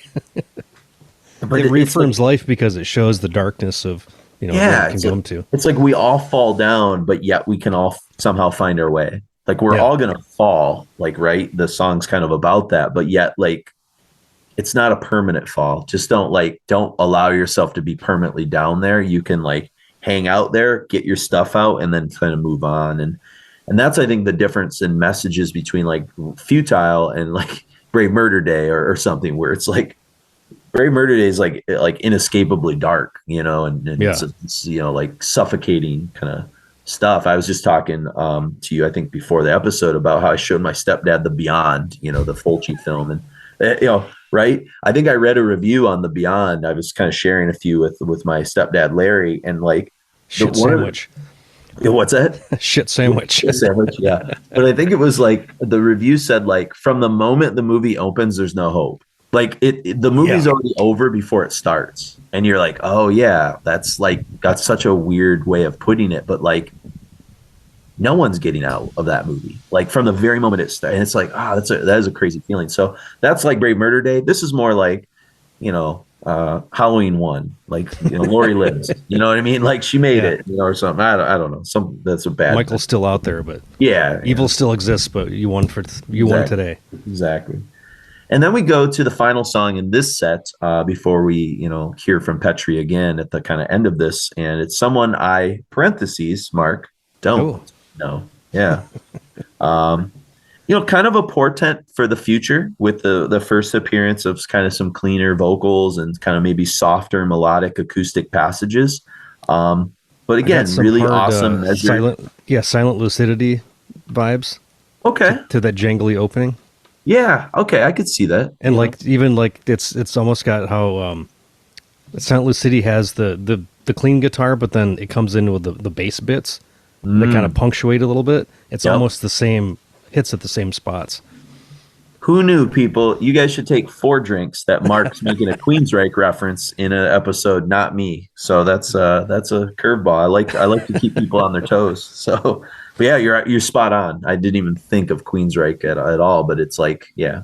And the production though too, it's like big, like but what was that record? How Empire. Yeah, like how huge that record was produced. Yeah. Yeah, I mean, right, these really like measured heavy textures throughout the whole, especially the opening salvo when he's like an empty word falling from inside. And then that tonal change that's signaled by Sammy's kind of synths, the Lynchian kind of synths in the middle at like 4:15. And I just said Jarno's like the MVP with his acoustic guitars, like you were kind of talking about the Silent Lucidity kind of guitars. While Petri really goes for emotional rock bottom with his falling deeper into someone else. I said it all gets very hypnotic and crushing before Samu kind of picks up the tempo with the drums kind of near the end. But when they pull in the double bass where it's still kind of a plodding, snare hit. But when the double bass kicks in, it's almost like, all right, we've already kind of tripped through the woods a little bit. Now we're going to run the fuck out of here. Yep. And it takes you to the next song. It's not like, I don't know, like when you hear kind of, not that they did it very often, but like End Time with the double bass part, it's almost just like this, like you're more being like pulled down a hole, than being pushed away. Yeah, it's. Yes, I agree. I think here it is. Ready for my analogy? I got one. If Bray Murder Day is the Beyond, then Futile's the Shining. That you're in this inescapable like hell hotel, but like some people make it out in the Shining. They'll be fucked up for their whole life, but they're gonna like survive. Whereas like nobody survives the Beyond. But again, suffocating, atmospheric, all these kind of things in both movies, but like different endings. There's my. That's better than my Halloween analogy. I needed to fix that a little bit. So the ending of the Beyond, if people haven't seen it, just look it up on YouTube. It's one of the bleakest. When the realization they have at the very end is just like, oh shit. And it's what I was trying to point out to Larry, and Larry was having like a little. I don't think Larry is a big fan of like Italian 70s prog. So Fabio Frisi's like score was not always his favorite. He's like, this sounds like a funk riff or whatever. I'm like, well, kind of, but it's like sort of the spirit of the times, And it's kind of like it really does a nice counter to sometimes to like what you're seeing on the screen, which is like this brutal, stuff. But I feel like it has a lot to do with John Carpenter's, use of music, where it's like, sometimes it was a little more, something more funky, more. For sure, yeah. But it worked somehow. Like it worked in my brain, but I don't think it works for everybody. No, but I think what happens in that at the very, very end is my favorite music cue, maybe in all of Italian horror. As much as I love Suspiria and I love like the stuff that Goblin did, that. La la la la la la la la, and then those like weird acoustic like boom boom that like comes together when they go to the painting, and you're like, fuck. Yeah, and you just realize like everything is fucked at that moment, and yet like this like choral weird kind of thing happens with like the female vocals like kind of doing their thing. I that's the music cue for me in a horror film that I think I love. Yeah, I think that Italian composers can just do it better than a lot of, as far as like what Leone did too with what was his name? Oh, with Ennio Morricone? Morricone. Sure. Like using traditional instruments in really weird ways to like evoke. It was almost like you're using just whatever standard shit around you, but it's almost more of like a classical symphonic arrangement or something. Yeah. Yeah, it's interesting because I kind of went on a little like mini Morricone kind of side quest really a couple weeks ago for research for the episode that we were supposed to do because Morricone kind of plays into that a lot in a weird way. There's your hint. There's your spoiler if you can figure out that clue. But yeah, so he's so underrated in some ways that, I haven't seen all of his films that he scored, but the ones I have and the scores I've heard, I'm just like blown away by what he was able to achieve, Oh, and even, back to Carpenter, Yeah. Carpenter felt like shitty. He had to say, hey, can you be more simple? Yeah. Because he's doing incredible, lush stuff. But Yep. Indeed. So. Yeah, so let's get into it. This is the crux of the album here, this set here. We got To Forget, This Is Where I Am, The Fall, and Someone I Don't Know from Rapture. And we'll hear from Petri a couple more times here at the start and at the end of this set of music. I know for sure that Jarno loves Red House Painters, but I don't think Tommy has heard any of those bands that you mentioned. and I'm not sure if Jarno has either. The Cure, maybe, but I wouldn't bet my money on that.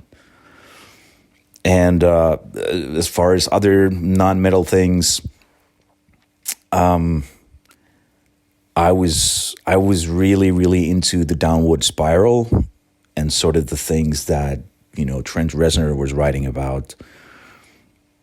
And lots of like, I'd say, Paradise Lost as well, and Red House Painters, obviously. But it's been such a long time that sometimes it's hard for me to reflect on the past in a way that, would give any more context to these things. It was just, I think it all came together quite naturally. And, I didn't really, at least I felt that I wasn't trying to be influenced by anything, but more like sort of be as straightforward and honest and, write something from my heart, I guess. Nature, the climate here, obviously, I think it's something that does something to your personality. You might develop this kind of certain kind of outlook on things. And I know, for example, Jarno and Tomi, they love to, roam the woods and, hang out in nature. But somehow I think that Rapture was never really drawing direct influence from that. It was more kind of like an outlet for these like emotional distress and things that happen in your life to you as a person, and more like in an urban environment. Urban angst.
For me, Futile is one of the greatest musical things I've ever been a part of.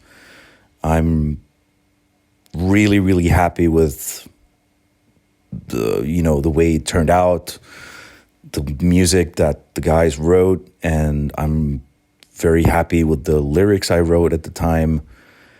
And as far as its legacy, I don't.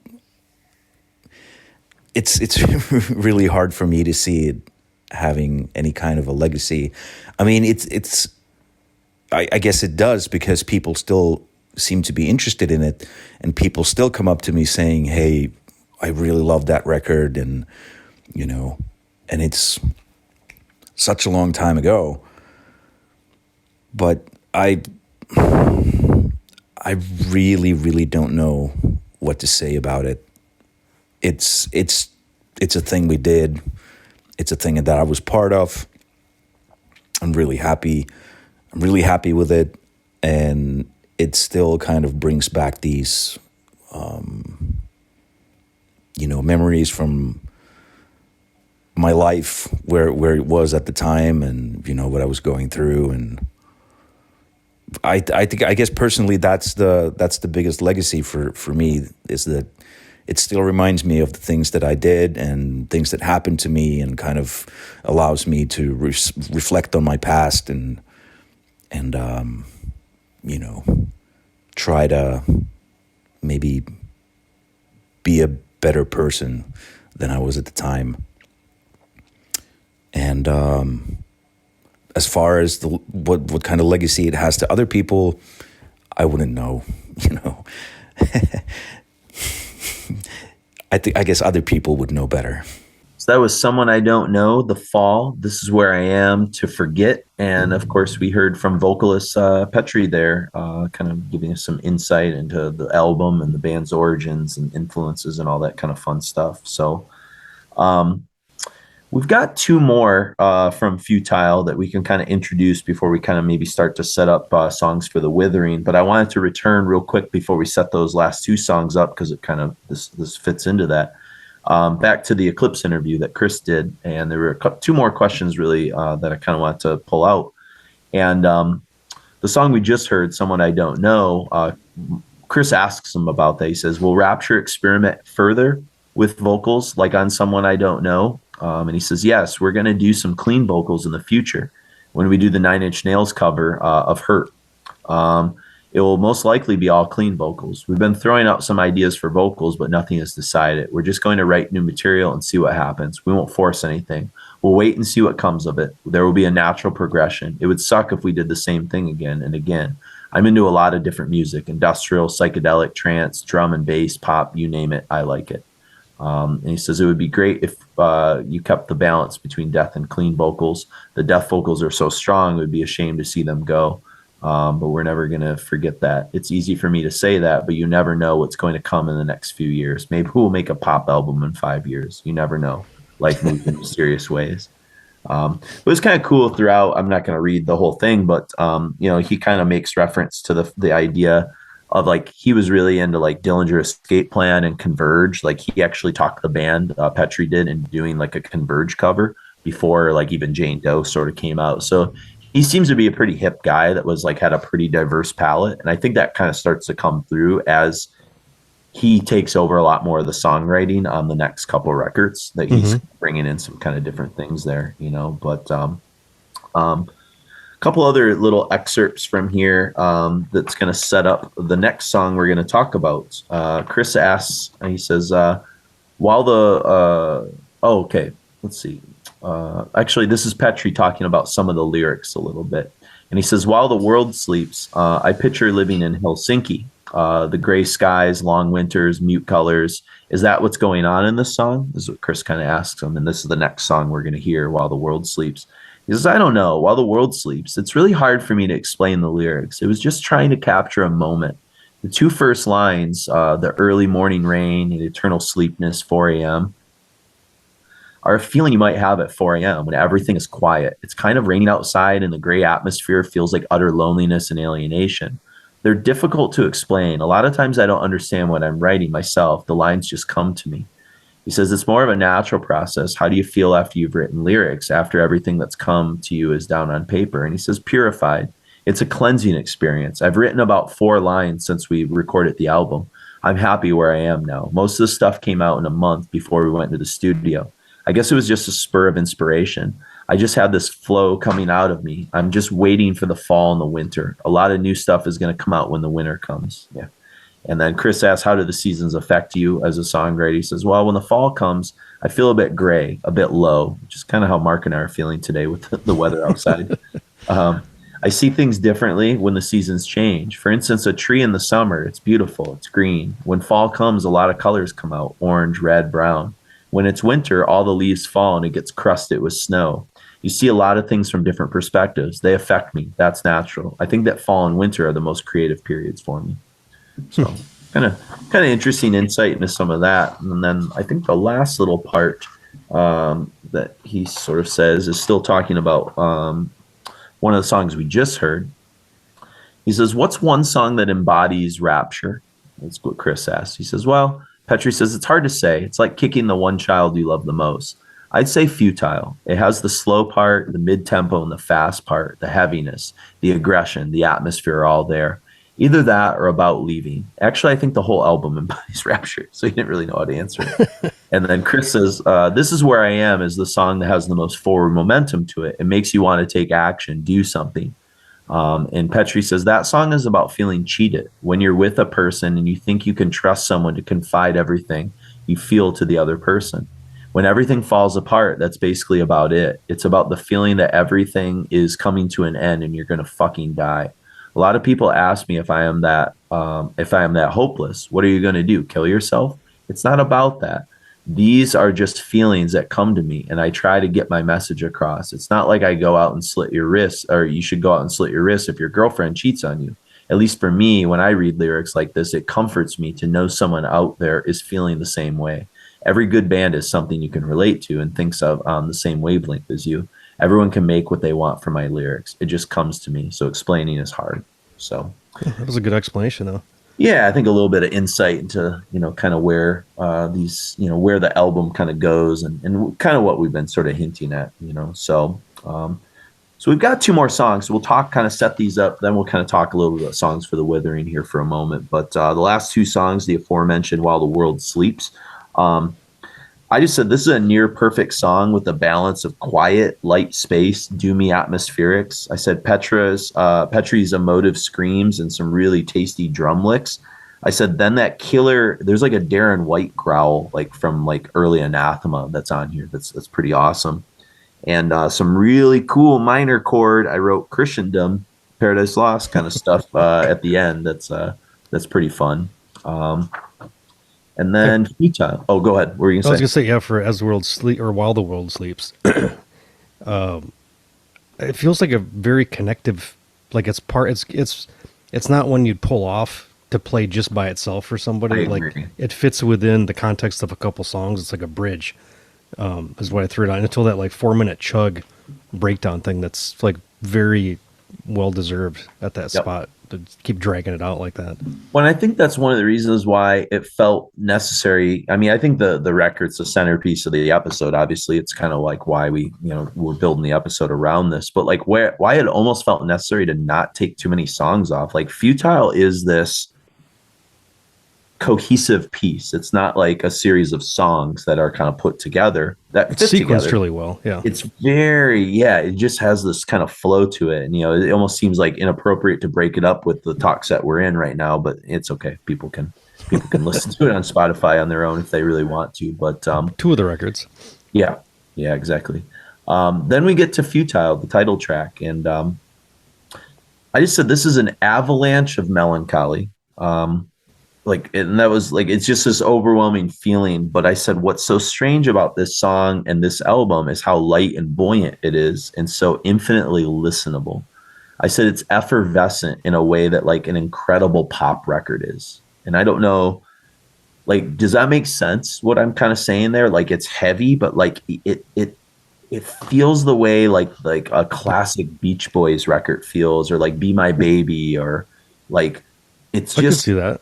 it just feels good listening to it, regardless of what the like topics are, how dark it is. I always feel good when I listen to this record. Like it just puts a smile on my face. I I don't mean, know. I feel that way with most stuff that I listen to that's just miserable as all hell. Yeah, I know. I know. But some people are like, oh my God. Yeah. What is this? Like, it doesn't reflect how I'm. Like, I don't listen to angry music and go and punch the wall. It's like No. the opposite. I listen to aggressive, like, if I'm in an angry mood, you know, something like Miriam Black or something that gets that shit out of you so you don't have to experience it yourself. Sure. Yeah. But there's just like a innate pop kind of stuff in this, I guess. That's kind of there, buried maybe, and maybe Well, I people think who are new to this will find it. yeah, the way it's, how everything, I don't know, the way that's produced is so not like most stuff I think we've heard kind of at that time. Mm-hmm. Where it's almost like produced by a pop. It seems like a pop sensibility to the production, or like the how somebody who didn't really understand metal would, you know, but they did like rock recordings, Mm-hmm. would like dial everything in, and then it came Yeah. out like this. It's like, oh, okay, Like interesting. a song that like I know you probably don't care about, but I kind of think it's like a perfect pop song of like the last 20 years is like Toxic from Britney Spears. Like that has just this effervescent, like listenable quality to it. Yet it is kind of like dark in certain ways. And I feel like if you told me that like a pop producer in the studio was like around when they were making Futile, I'd be like, yeah, that kind of makes sense, you know, in the same way that like the melodies of ABBA are just inside like a lot of Swedish kind of stuff innately. Like it's just sort of there, you know? But they sound kind of sad too. Yeah. Yeah. Like all Swedish music is like very listenable, very poppy, but also has this like side of like sadness to it. And I think the guy that produced, if I'm not mistaken, like Britney Spears Toxic was this really like famous like pop producer from Sweden that's kind of been involved in like a lot of like the better pop songs of the last 20 years.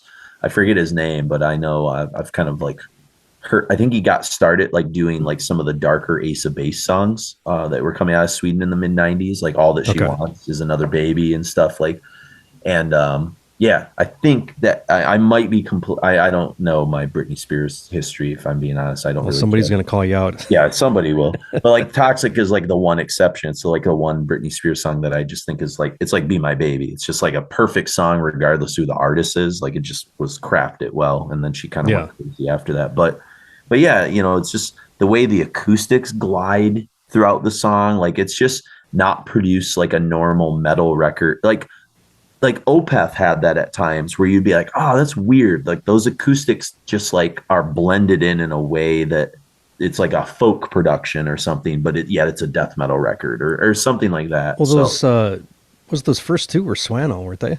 yeah, yeah, yeah. Because he definitely has Orchid that. and That's like the shit he Wonderland. likes the Yeah. most. I know. So that makes a lot of sense to bring that into like that sensibility. Because when we first started getting into this stuff, it seemed weird that anybody would like any other kind of music. Like if you like death metal, that's all you're into. Yeah, You yeah, know? Yeah. You weren't listening like pop or classical or jazz, or you couldn't possibly, Mhm. or Led Zeppelin even. You know, it's like that's all lame. But Yeah, man. Yeah. I mean, I guess I never was as diehard about that, like as people you were hanging out with in your circle that you've kind of joked about throughout the years, you know. Yeah, But yeah, I kind of always had a more open book approach, but I definitely ran into a lot of people like at metal shows that were like that, and it kind of always like it was strange to me. I was like, oh, like I never really felt too guilty about still liking Soundgarden and like listening to death metal. I didn't realize like I wasn't supposed to. well, like you can see now in retrospect that you had the right. I think the right so. way to go. I feel pretty happy about that approach, and Yeah. I'm not like living a miserable life, and I kind of like I like liking things. You know what I mean? Like it's Yeah. kind of fun to like enjoy things sometimes, you know. And I realize not everybody's like some people are just miserable SOBs. That's kind of how they are or whatever. And and I still am very critical of a lot of things, certainly, but I kind of go out and try to like find some value in some of the stuff, especially like the stuff I have to teach in my classes. Like, okay. Oh yeah, I mean it's a healthy, good approach, and especially Yeah. for teaching. Yep. Because I can fall down the holes of being a crouchy old ass. Sure. and then maybe step it's back a little bit and like, oh, it's not that bad. Yeah, it's not that bad. There's like more like pressing problems sometimes than, and Yeah. like I can get on, I have to be really careful because I never want to like crush a student's heart. Like I was asking a girl today who she's in my rock history class, like she's a freshman and she's got like a septum piercing and stuff. And she seems like a pretty cool kid, but she's a freshman. And so I'm like, like that's a weird class. It's like 90% seniors, and then you're a freshman, and we're it's like a kind of a weird environment. But she was wearing like kind of like a metal-ish shirt, and I was like, "Hey, who's that band?" And she was explaining it to me, and I'm like, "Is it kind of like newer stuff?" And I can't even remember what the hell they were called. And she was like, "Yeah," and she goes, "It was the first concert I ever went to. Honestly, I'm not like into them as much anymore, but like it was kind of like my gateway into like heavier stuff." And I was like, "Hey, that's cool." I said, "My gateway was Bon Jovi and Poison." So like no judgment on some level. Let's be honest. Like those are pretty lame and like kind of a gateway kind of way. But Well, that'd be a good experience for her too, to like not have somebody be like, "Oh, that's so stupid. Oh my god." Sure, Like, sure. yeah, and I think she we all knows listen to like this goofy I'm a stuff. metalhead on some level, So yeah, so it's good. She seems to be enjoying the class, and so like, I'd rather like open doors for people than like kick them shut. And I think when I was like in my 20s, I was probably like more of a bastard about that. Like, no, like Well, it's a different hat to wear as a teacher as opposed to somebody working at a record store. for sure. Yeah, You're expected to have high fidelity opinions. Yes. Yep. Hit people in the head with air conditioners. So basically, 3 years later comes Songs for the Withering, and this is where they bring in Henry Vilberg as the second vocalist doing the screams, while Petri is going to switch over to the clean stuff. And then they're also going to bring in a new bass player by the name of Alexei Akas. He's going to come in. And I said, the album really reminds me of the fall of 2002, kind of. I think it came out in like summer, but I think I was still like kind of listening to it in fall 2002. And that's a really evocative memory period for me because that's when I was student teaching. And so I was living by myself kind of in that little apartment above my aunt and uncle's house. And I was walking to Sacred Heart where I was student teaching. It's just like a lot of very visceral memories because that was like my first kind of time being in like the war zone, right? I was very like plugged into like what I was trying to do. And then I took this record. It's one of the 100 records I took with me to London when I student taught over there in the late fall of 2002. And it's kind of like a perfect record for like London in the late fall, early winter, just rainy and dreary and stuff like that. And, going back and listening to this, because I've listened to rap to Futile off and on, throughout the years, but I haven't really pulled Songs for the Withering out very much. I really forgot how much time I kind of spent with this one. And I don't know, like it brought back good memories. It's not my favorite Rapture. I mean, Futile is always going to be like the best Rapture, I think. But like it's better than I remembered it being, even though I think at the time the critique was like some of like Petri's clean vocals were, not perfect, I guess. But I guess neither were Jonas's and neither were Michael's when they kind of started in that direction. So like, I think I'm a little more forgiving maybe now because it's like kind of warm and fuzzy and I feel good about the songs, I guess. I don't know. I don't know what your thoughts are on it. Well, I think the music's fine. I like the kind of like snapshot moment of that first record and how the production, because the production on the first record does not carry over to the second record. Yeah. The guitars are kind of like, I feel like everything's buried a little more. Okay. I feel like the vocals are kind of put up too high for his ability level. Got it. Kind of like Tonight's Decision sometimes, that's like a couple of the songs on Tonight's Decision. That's where I kind of feel like they weren't quite balanced yet. And then they got it on Last Fair Deal Gone Down, Yeah. Yeah. There's still some of that just like, I don't know, really creative rumbling energy, but I don't, I like Petri's death vocals better than the new guy. And I don't know if, excuse me, if there's a reason why. If it was like, fucking up his throat to sing that way, or he just didn't want to do it. But yeah, the kind of like dry growl that he got was way more, I think, fit the music or my taste for the music.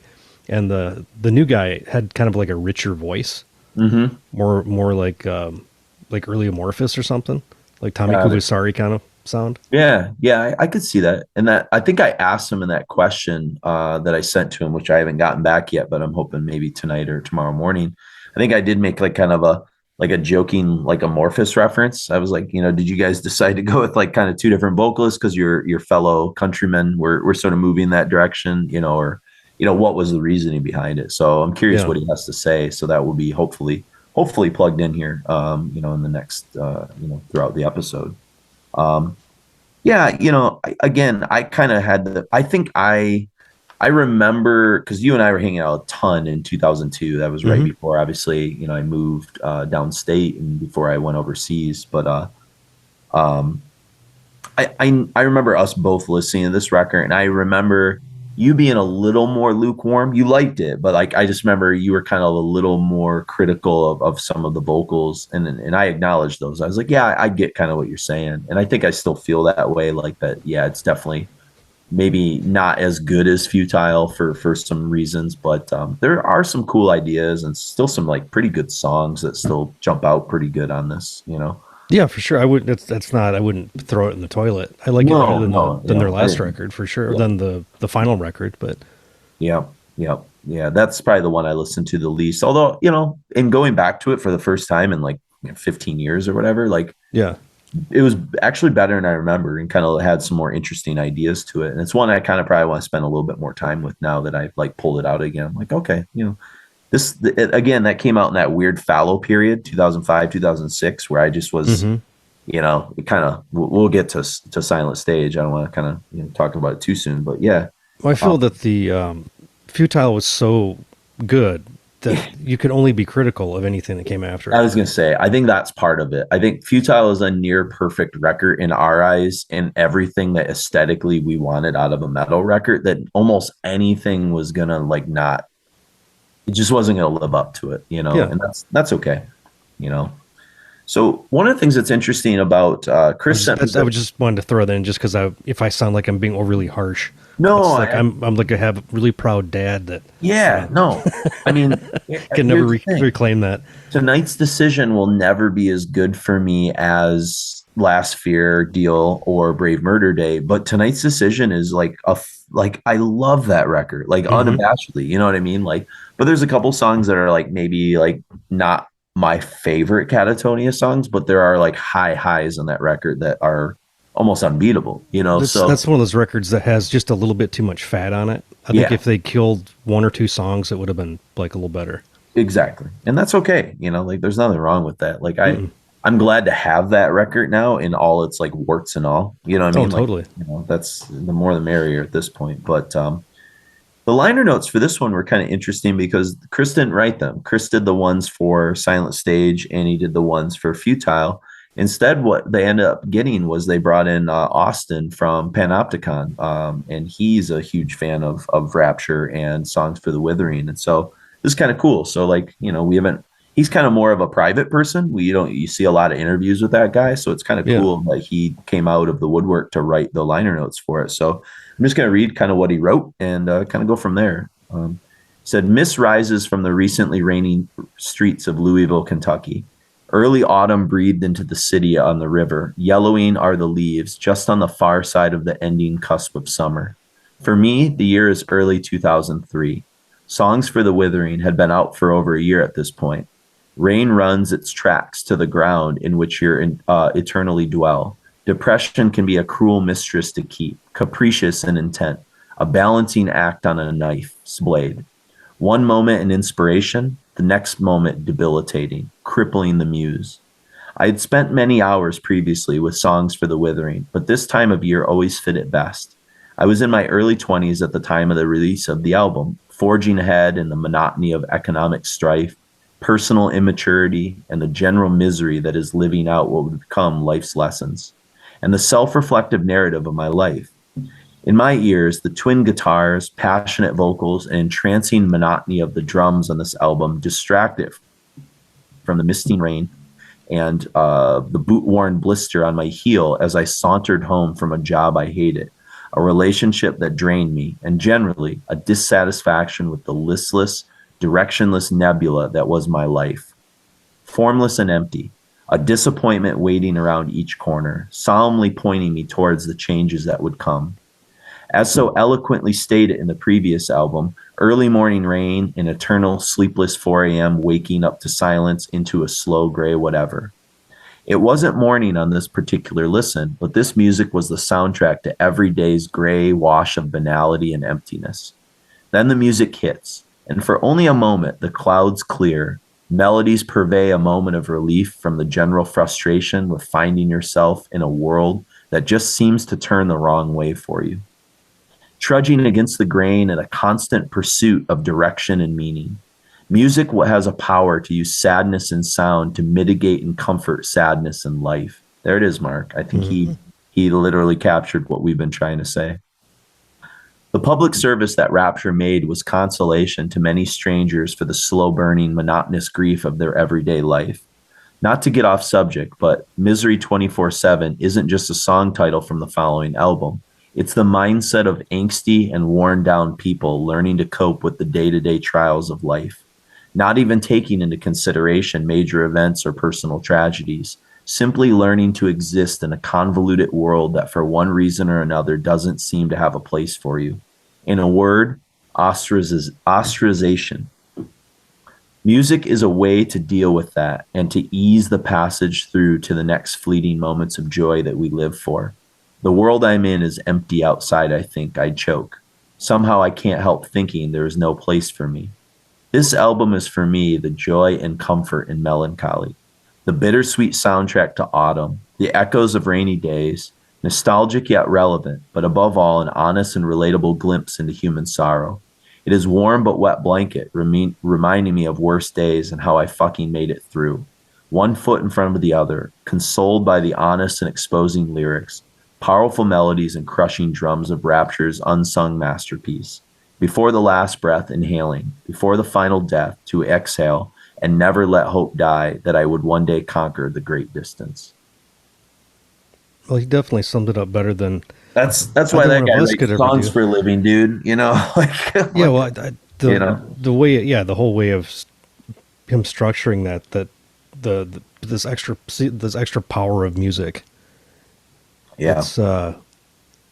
It's one thing to feel it. It's one thing to be able to say, to talk about it. So I know. Really good job on those liner notes there, Austin. So for a guy, like you can't always hear his I guess he does some clean stuff like on the more kind of bluegrass kind of parts of some of those Panopticon songs. But yeah, a lot of times you can't really probably hear what he's saying, but eloquent for sure. So let's kind of get into it. We've got 2 songs to sort of introduce songs for the Withering in this set, and then we'll hear a couple more after when we come back to and go into the next set. And the 2 songs we're going to hear are Two Dead Names and Transfixion. And Two Dead Names, I'm not sure if this jumped out to you as obviously as it did to me, but this record came out before Damnation from Opeth came out. And this premonition that starts is just like In My Time of Need. Oh, really? It's the exact same thing as Two Dead Names. It's really funny, and I wasn't like the only person. I noticed like other people pointing that out. I was like, okay, good. I'm not fucking crazy. I'm not up on my like Opeth listening. Like it didn't stick. In that record stuck a lot with me because that was like Damnation was the acoustics record. Mm-hmm. Of course, it was like oh shit but it introduces us to Petri's kind of clean, kind of emotive vocals for the first time here. He has these great lyrics. Everything washes away, fear and despair. I mean, it's just eerie and kind of hauntingly beautiful tune, I don't know if you had much to say about Two Dead Names or not, but no, I mean, the vocals to me, there's just like, cause there's that thing, this like vulnerability about Jonas's vocals or about like, Bonnie Prince Billy, sure. that type of like where your voice is breaking. That was like really hitting me as like something, I don't know, like that was like, that's the next level of how to do this type of vocal. And this was just a little too samey. So is he like almost like too, to me, it kind of monotone. Reminds me more of early Michael clean vocals. That's kind of what I got a little bit out of it. Where Michael quite didn't have like his technique down yet. He's not pushing he's playing it real safe as far as his boundaries are concerned. Yeah, I think so. Yep. Then we get to Transfixion, sorry. More high energy, but still melancholic, with a really cool propulsiveness that I think you kind of find like on Tonight's Decision or Last Fair Deal Gone Down, where the drums actually start to like move a little bit and propulse the music more than probably what you heard on a lot of Futile, I guess. Yeah. Maybe more in a pop And it sort of sensibility. sets, yeah, a little bit. And it sets kind of the template for like a band like Insomnium. I don't know if you remember really spending much time with those guys, but they were always really good. And I have some of their records. I just I didn't had pull maybe them one out that much. record. They've They were probably got always a like, dozen out at this point. oh, for sure. And it was always like a band, like Insomnia was like one of those bands where I was like, this is like music that is made for me, but like it's not like something I'm pursuing as much as I probably should. It's probably a band I would like a lot more if I spent time with it. I just never, I don't know. There was maybe just too much going on at the time, or it just, There's a lot of bands like that to me though. If I have to like compartmentalize a little bit. Like if there's a band that I really get a certain vibe from that nobody else can do it quite like them, I don't need anything adjacent. Yeah, I get that. So like I remember hearing some Insomnium. It sounds fine. I was like, it's just all sounded really good. like Yeah. other stuff too. Like it wasn't It wasn't new enough to pull me over from the other stuff it sounded like. Yep. But I feel like there's a whole bunch of bands that sort of form in Finland around this time that kind of can almost like trace their roots to this kind of song, this kind of sound, I guess. I mean, Amorphous was doing stuff like this too, so it's not like it's only Rapture, but there seemed to be this kind of like catchy, melancholic thing that was kind of happening pretty well. I mean, even the stuff Sentence was doing to some extent, right? Is like totally, yeah, catchy and melancholic and all that. So it's it just had a sense of humor, so it didn't sound so fucking dire. Exactly. Yeah. I do really like Petri's kind of harmonize in the end, with that little melodic guitar hiccup at 240.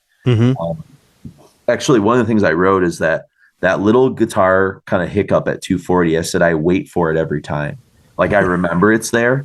And so it returns at 455 as well. But it's like, he does the in the end, and then it does this like it. I probably did that really terribly, but it does this really cool harmonic kind of thing. And it only does it like twice in the song, even though it repeats that pattern over and over. And I said, like, one of the things that like a band like Rapture points out, and they're not the only ones that do it, but Katatonia, others definitely do it. As I said, the beauty of atmospheric repetition is the power and effectiveness of when you stray away from the pattern. To me, it hits harder than like say tech or prog like stuff does, because a lot of the stuff that happens in like tech or prog like extreme metal forgets like that element of like repetition, and so you don't really appreciate what's happening because you feel more detached and numb because you're in this constant flurry of ideas and notes. Whereas like a band like Rapture, what's so perfect is they might do the exact same pattern like 10 times, but then they change one little part in one pattern for like 2 seconds, and like that has the weight of the song in it. Yeah, that's that Neurosis vibe. Yeah. Where it's that repetition. So you're almost you get caught in the repetition, and then when they change it up, that's the hook. Yep. Even if it's like, because they maybe might go down a fret on a note or something, or make it a major or minor, just or whatever. Little tiny harmonic pinch or something like Bride would do that a lot too. You keep your eyes open for it after it happens, but it just it keeps you like kind of on edge a little bit. And it's funny that I haven't really pulled this record out in like 10 years, probably, maybe a song here and there. But like, as soon as I heard Transfixion, I knew that part was coming. I was like, oh fuck, when is that little pinch part come? Yeah. So definitely listen for it. I mean, it's kind of like, I wrote, sorry, Yngwie, less can be more. And I love Yngwie, but yeah, it's so. But so here's a pair of tunes to sort of get us into songs for the Withering. We'll hear from Petri again, kind of talking a little bit about this record, and then we'll come back and talk about the final Rapture record. So we've got While the World Sleeps and Futile from Futile, and then Two Dead Names and Transfixion from Songs for the Withering from 2002. At first, the comparisons kind of bothered me, but then at the same time, I was like, whatever. People need to make these comparisons in order to be able to put things into perspective, otherwise you would be explaining like, yeah, they do a 4x4 beat and they have these morose melodies. You know, you have to sort of explain things to people in a way that sort of gives them like some kind of a context or perspective. And obviously it was influenced by Bray Murder Day and Sounds of Decay. But at the same time, as it turns out, Katatonia was influenced by Futile. We met the guys, we played with them in Helsinki once, and I ended up going on tour with them as their merch guy in 2010, and they confided to me that, you know, they were listening to Futile a lot when it came out, and they say they also, you know, picked up some stuff from that. So I think I believe in this, like, these things being reciprocal in a sense that, you know, everybody always feeds off of, you know, other things. I don't think anything is just born out of nothing, you know. Even though it would be like something super different or super groundbreaking, or it still comes from something, and it still is influenced by something. And yeah, so I can't say I'm bothered by it anymore, and I can't say I was bothered by it very long after the first initial reviews came out.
The next record became different because we had another songwriter on the album, Aleksi Ahokas. And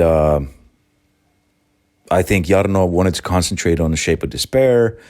Tommy felt that, we needed another guitar player, so he brought in Aleksi, who was a very, very different kind of songwriter than Jarno ever was.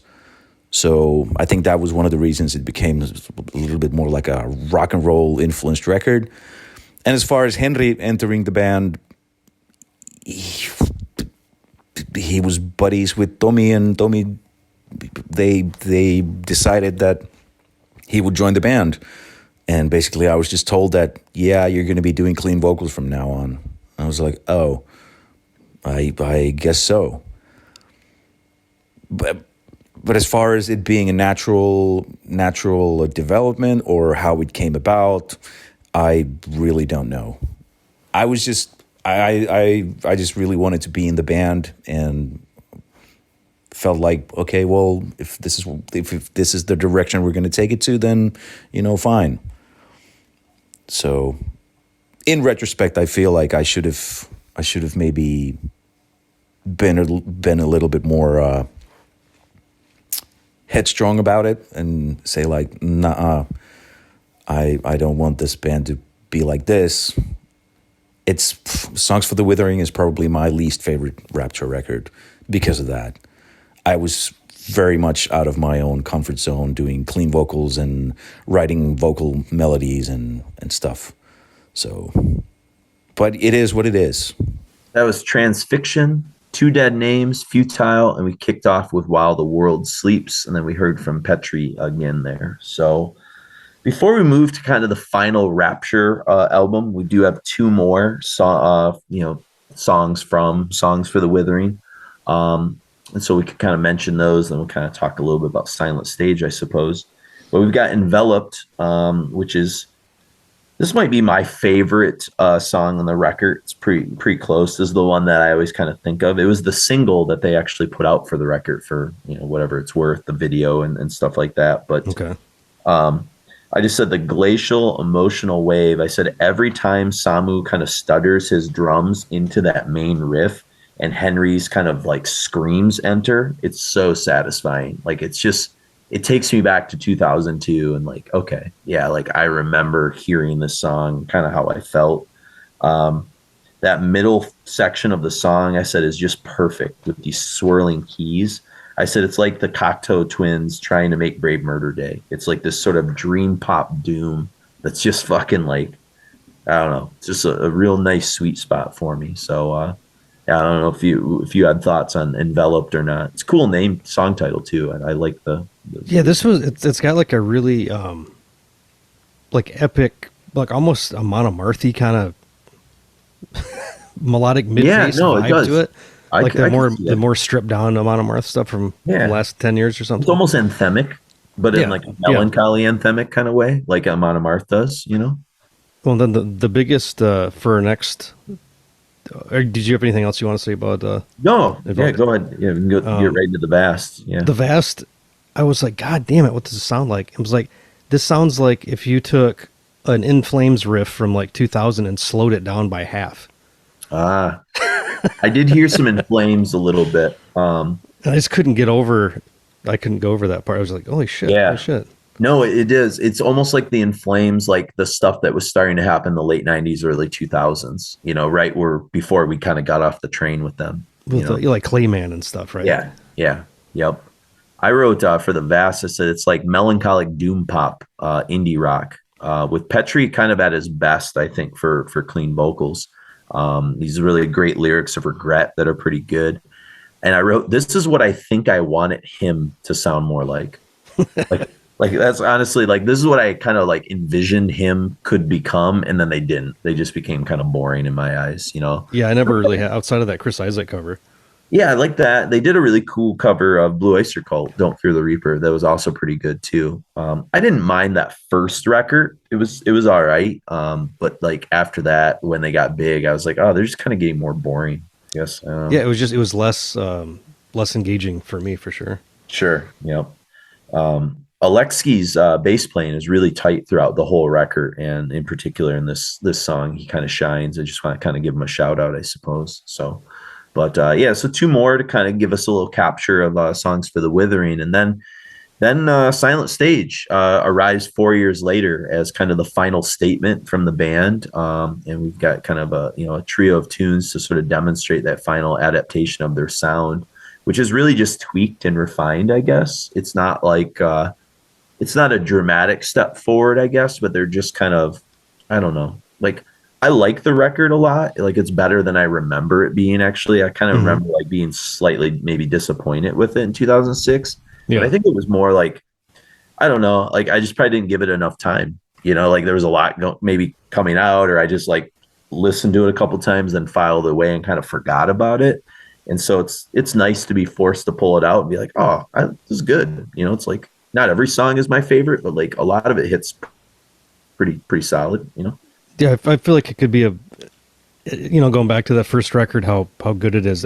Nothing's gonna ever stack up. Like, I feel almost like less is more with these guys. If they just did the Serpent move and just put out an EP, of everything on Silent Stage, because there's like some glimmers of it in like where was it at on Misery 24/7, that 3-minute mark, is that? Yeah, it was like one of those riffs that made me feel like the first album. Record. Yeah, I get you. And there's little glimmers of it, but the whole thing is kind of a little flat, and there's some chugga bits. And I think the chugga bits remind me of like, it's like their Viva Emptiness, which I was hoping they'd go a different direction than that.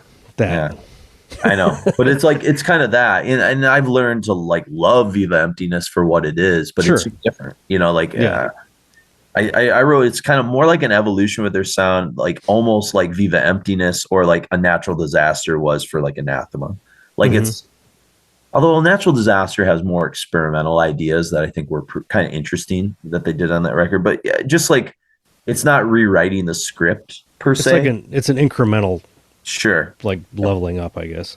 Yeah, and I think the part that like gets me and that I wrote is it's a song like Misery 25/7 is it's less atmospheric and dreamy. It's more direct, and that's fine. That maybe they grow up. Maybe they're just kind of more into like more direct songwriting and stuff, and I have no problems with that. It's just there's something magical about the sort of dreamy atmospheric feel of Futile. There will never be a record that sort of feels that way. One and done. Yeah, I know. And there's still these kind of brilliant minor chords that are kind of built in. You hear a lot of them, especially on The Past Nightmares, which is the second song we'll hear here, with that opening kind of before it finds a nice balance between the kind of propulsive, like almost like Katatonia tear gas drum beat. That's kind of like, it's not as like simple and sparse, but it's got like a cool drive to it, like that song does. Yeah, kind of a modern Katatonia sensibility there. Yeah, there you go. Absolutely. So we're kind of hearing the same thing. There's a sort of quiet, reflective passages in the song too. I said there's even like these weird hardcore vocals in the middle that remind me of something like Soilwork would do. And again, like Soilwork's a band like Chris is way into. Yeah. I mean, they're still around, I suppose. But I think the last one I had was Predator's Portrait. Yeah, I got the double that came out. Chris sold me on that pretty hot, heavy. I can't remember when that came out. Maybe the 2010 somewhere early. I don't even remember. But they're like another band that I think I should like more than I actually do, because there's just something slightly like a little too bright about them sometimes. I think they're pretty spit and polished and produced. Yeah, it's really well done, but it's just like not. It's just almost a little like too much good for me. Yeah, it's too perfect sometimes, or whatever. So. But the breakdown at 320 rules in Past Nightmares. There's some good parts in that song too, for sure.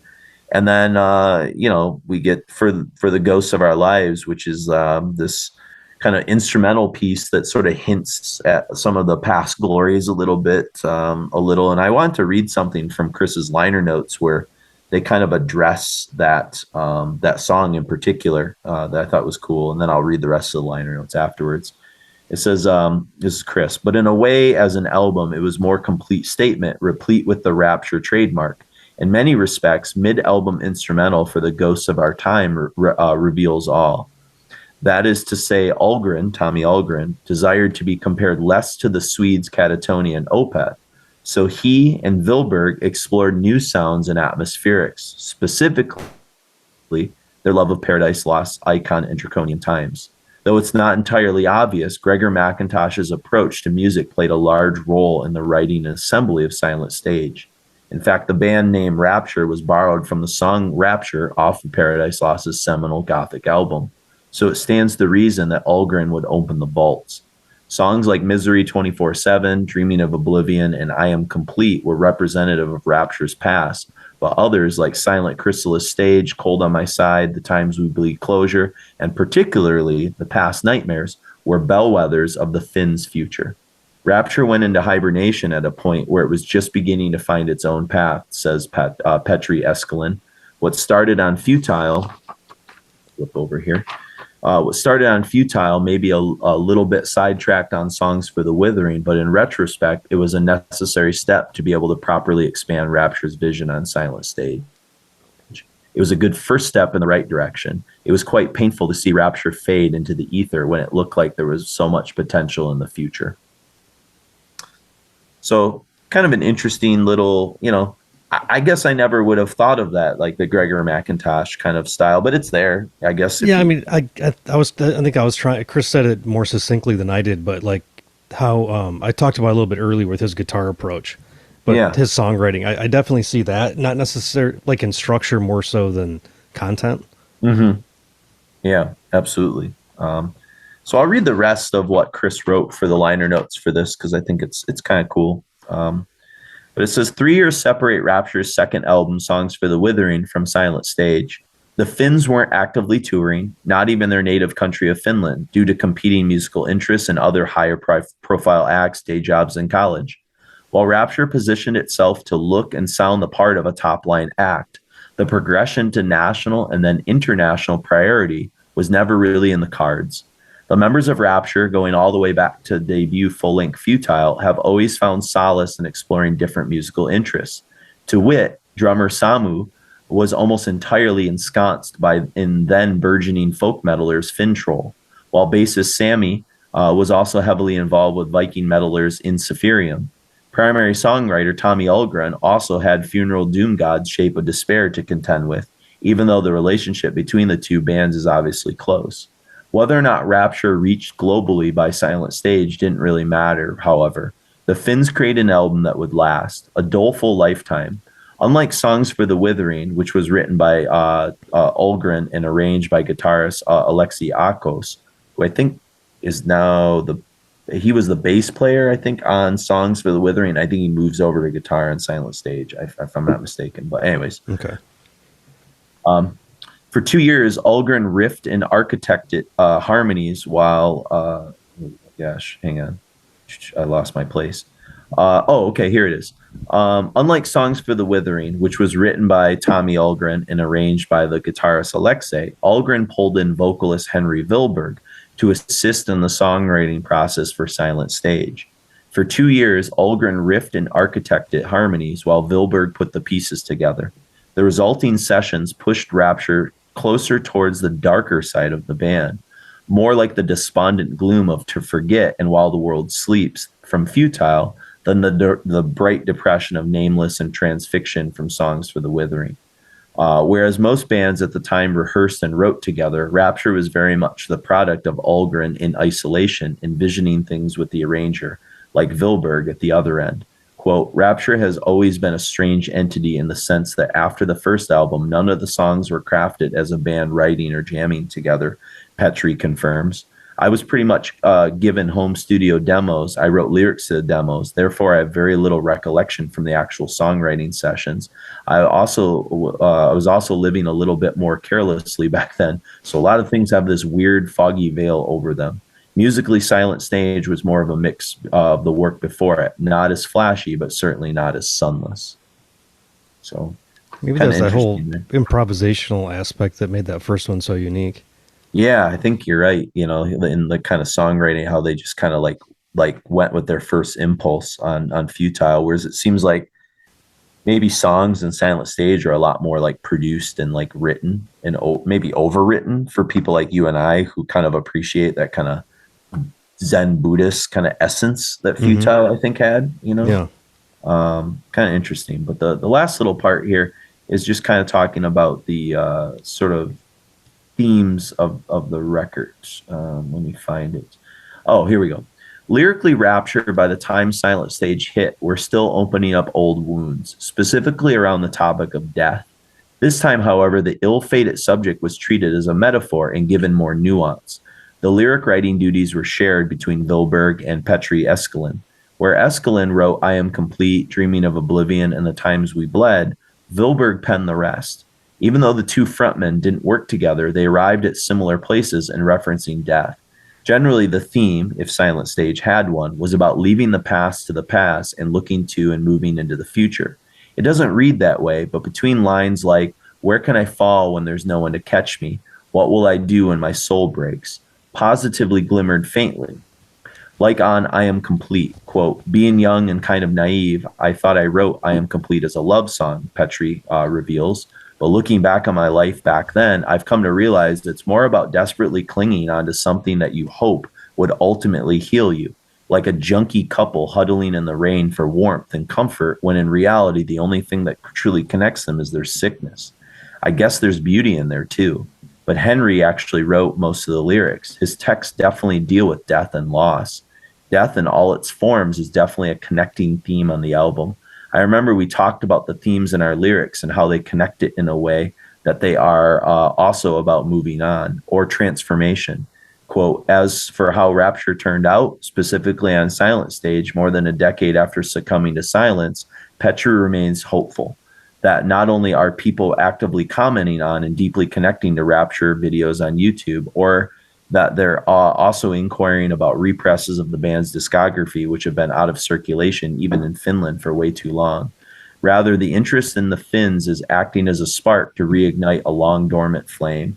Rumors are Ahlgren has fresh Rapture demos. Ooh, interesting. Whether or not the Finns return, the guitarist also has demos in 2006. We still have Silent Stage to remind us that in darkness, there is always light. So that's kind of it for Rapture here. So we'll sort of close out with this set of music here. We've got Enveloped in the Vast from Songs for the Withering. Then we've got Misery 24/7 and The Past Nightmares and For the Ghosts of Our Times from Silent Stage. And then we'll sort of come back, say our goodbyes, and kind of have our, talk about what happens after with Rapture. So.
snowing heavily.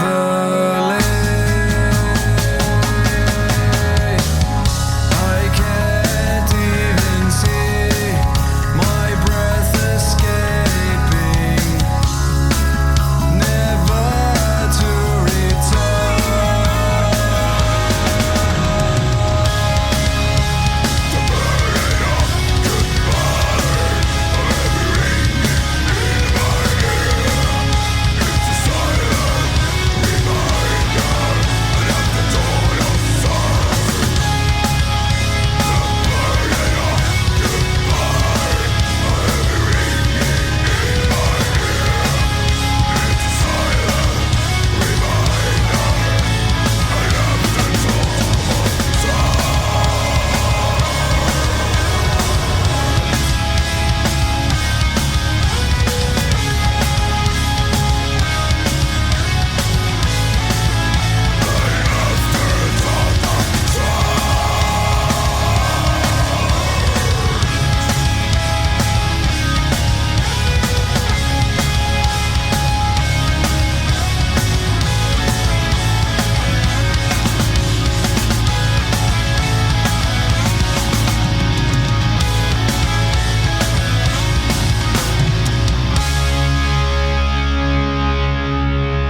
Once again, we there was a change in lineup, and I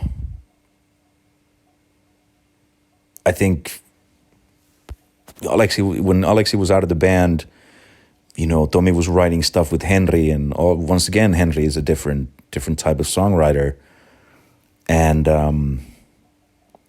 I think it's definitely a better representation of, you know, what Rapture should have been like, and I think it was a step in the right direction, and I really hope that the band would have, you know, sort of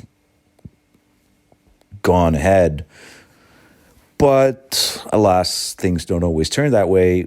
And, you know, Tommy started playing in Impel Nazarene.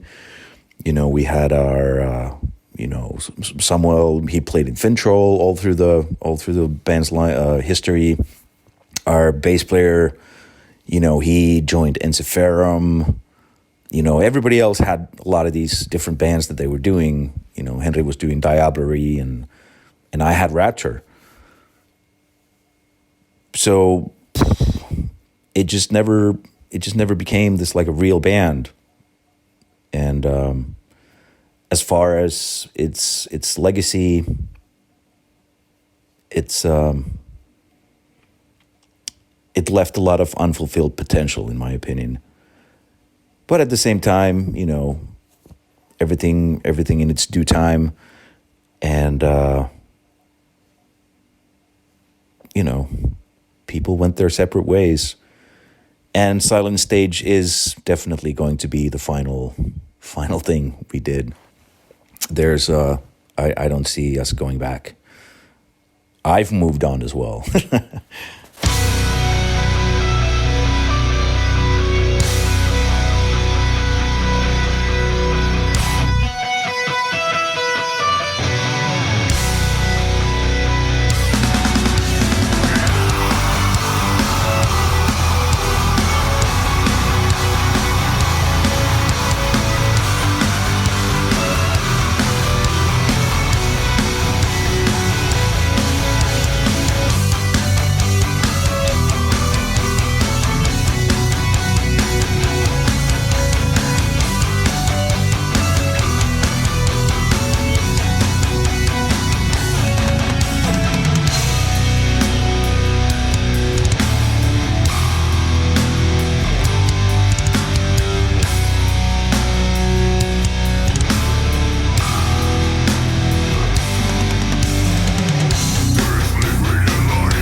tattered sheets, it was still a dream. Would I have been reflected from the mirror of yours? When darkness well kept in my lifeless home. But so much has changed since then. When days still stretched into sleepless nights, so much has changed since then. Associations, associations.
As far as any key pieces to the puzzle, I think people don't really understand that Rapture was never like an actual, real, active band.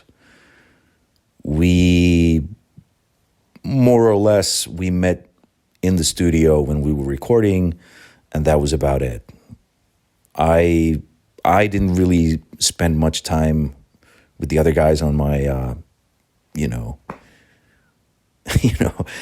outside of the rehearsal space or you know, the recording studio.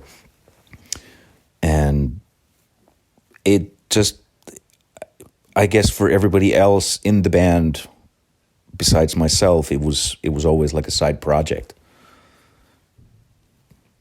So I guess that's one of the main pieces in the puzzle that is Rapture.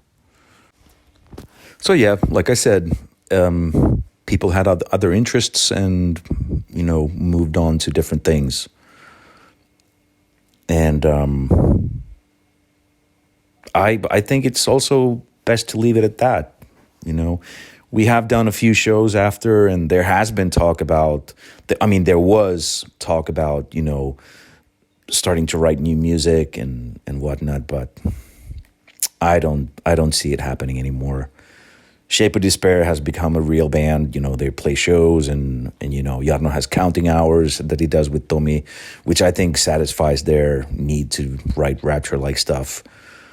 And, you know, I have a grindcore band called Feastem, and, you know, I do all kinds of musical projects. And, you know,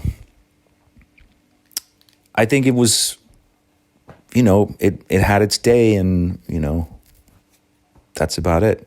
Thanks a lot for the interview, and I'm really sorry it took me a long time to, you know, get the answers back to you. Chris said he called me always reliable Petri, but he should know better. Ask him about the time when he sent me records to review, you know, 20 odd years ago. Thank you. That was For the Ghosts of Our Times, the instrumental, The Past Nightmares and Misery 24/7 from Rapture Silent Stage. And then, of course, we started with two pairs of tunes from Songs for the Withering, Enveloped and The Vast. And we heard from Petri for the final time there. You know, closing out, you know, Tommy continues his emotive work with Shape of Despair, kind of one of the finest funeral doom outfits, I think, out today, certainly, and Finland would know, because that's where, you know, Thurgathen comes from, and so they kind of have a lot of roots in that sort of style of music. And I've always sort of dug Shape of Despair, but in particular Monotony Fields, that was the one I think I kind of got you into, that has the it almost looks like the same artist that does the Dave McKean, I think, did it, and it looks a lot like the oh boy, I'm drawing a blank. What was the Paradise Lost record he did the cover for? Shades of God. Yeah, it looks, remember, it's the one that has the same color scheme of Shades of God? Yeah. Okay. Yeah, and so it's kind of cool. So if you really dig like Tommy's guitar playing, you know, go to Shape of Despair. It's going to be obviously a little bit more Evoken-esque, but, you know, if you're kind of still lukewarm on Funeral Doom, they're pretty good. They're more listenable than a lot of Funeral Doom stuff for sure. And I believe he's on most of those. And in fact, Jarno, the other guitar player who played all the acoustic stuff and the rhythm guitar on Futile, is also in that band as well. Okay. And so that's kind of cool. And I think Samu, the drummer, is in Shape of Despair as well. So that's kind of where Rapture sort of lived on there. And we're actually going to hear a tune. I'm not going to talk too much about it, but you'll hear a little sample for people that are kind of interested from that Monotony Fields record from 2015 called The Distant Dream of Life. Sounds like a Rapture song, you know. And then another band that I kind of discovered that was kind of fun, that I actually knew nothing about prior to researching this episode, was a band called Counting Hours, who put out one full length so far in 2020, right in kind of the peak, I think October of 2020. So right, you know, in the midst of the. I wonder how that got lost. Oh yeah, there's a lot kind of going on there. And there's a song we're going to hear called "To Exit All False," and It's fun. It's cool. It really is reminiscent of all that. And Jarno and Tommy is the guitar player. So once again, Tommy, who also was, of course, in Thy Serpent. So it's kind of a nice connecting tissue into kind of newer stuff that's kind of happening today. And I guess like the Torch of Rapture does sort of exist. That we already mentioned Insomnium. I think another band, if you kind of dig this style of music, is Swallow the Sun. That's another one I was thinking of. Like they're fine, but something just never clicked with me. I like them more than Insomnium, and they're like a band. Like it's weird. It's like when I pull them out, I'm like, fuck, I forgot I like these guys a lot more, but I forget about them. They're like a band I kind of forget. And I know Chris always like flew the flag a lot for them. Mm-hmm. So I don't know, like, it made me pull out a couple Swallow the Sun records. I listened to a couple songs just to make sure I was remembering how they sounded. And I was like, oh yeah, this is good. And one of the things I stumbled on, actually, Mark, I'll share it with you. It's fucking awesome. Is a side project of the main guy from Swallow the Sun that he did with his, I think, wife or / girlfriend, called Trees of Eternity, and she's singing on it, and it's very much like Carrie era, like Third and the Mortal, but like it's real dark shit. And then she like literally like as they finished the record and as they were about to produce it, she like died of cancer. So Jesus. like it's really fucking like it's like literally her last testament. Yeah, and it's really cool. It's called Trees of Eternity. I kind of like just went on a rabbit hole while I was doing some research here, and I was like, man, this is really good. And so I'm actually probably going to order it. It's that good. And people were making comparisons like Third and the Mortal and stuff like that. I was like, yeah, there's really not stuff that, because a lot of times stuff like that has female stuff, it comes off as like a little maybe too cheesy gothic. And this felt like grounded, like it grounded in like PJ Harvey or something like that, Yeah, there was shit. That reminds me of Jay Bennett's. I don't think they're around anymore. Band that was, what the fuck was that called? I know what you're talking about. That he did with his girlfriend, wife. Yeah. How were they called? I have it. Something of Ides of something. Oh, Ides of Gemini. Ides of Gemini. Yep. Yeah. Yep. So it's kind of maybe in that wheelhouse. I haven't listened to Ides of Gemini in a while, but At I least guess the first record. I don't remember how many records they have, but yeah, I'm not sure either. But yeah, they opened for Ghost. What's that? They opened for Ghost. Yeah, that's right. I forgot that they did. But again, if you're a fan of this stuff, like November's Doom from Chicago is like a band that kind of fits that a little bit. Saturnus from Denmark, they kind of fall into that. Obviously, the Peaceful Three, that goes without saying. But there's another band called Draconian that's pretty good. Ghost Brigade. November from Italy, they kind of fall into that a little bit too, that sort of doomy, gloomy kind of melodic death metal kind of stuff that's kind of going on. So if this is new to you and you never really heard that Death EP from Thy Serpent or any of this Rapture stuff, and you're like, what the fuck, it's opening up worlds for you. There's definitely places you can kind of go, that you can get your little fix from some of this kind of stuff. So we'll hear Distant Dream of Life from Shape of Despair's Monotony Fields, and To Exit All False from that Counting Hours bands. And then I thought it was appropriate to sort of end, we don't really need to talk about it, but with the song Farewell from Rapture's Song of the Withering, which they're finally taking some influence from somebody else. It sounds like old Anathema. Yeah, it does. Yeah. it's very much in a good way, because nobody really does that. Yeah, that's a band that I wish there were more clones of in terms of like the early records, the first record or like the first EP in the first record too. Yeah. A little bit in Crestfallen and some of that. So, but before we go, a couple of little sort of notes and things like that from people. We did get some feedback from the Niflheim episodes and stuff.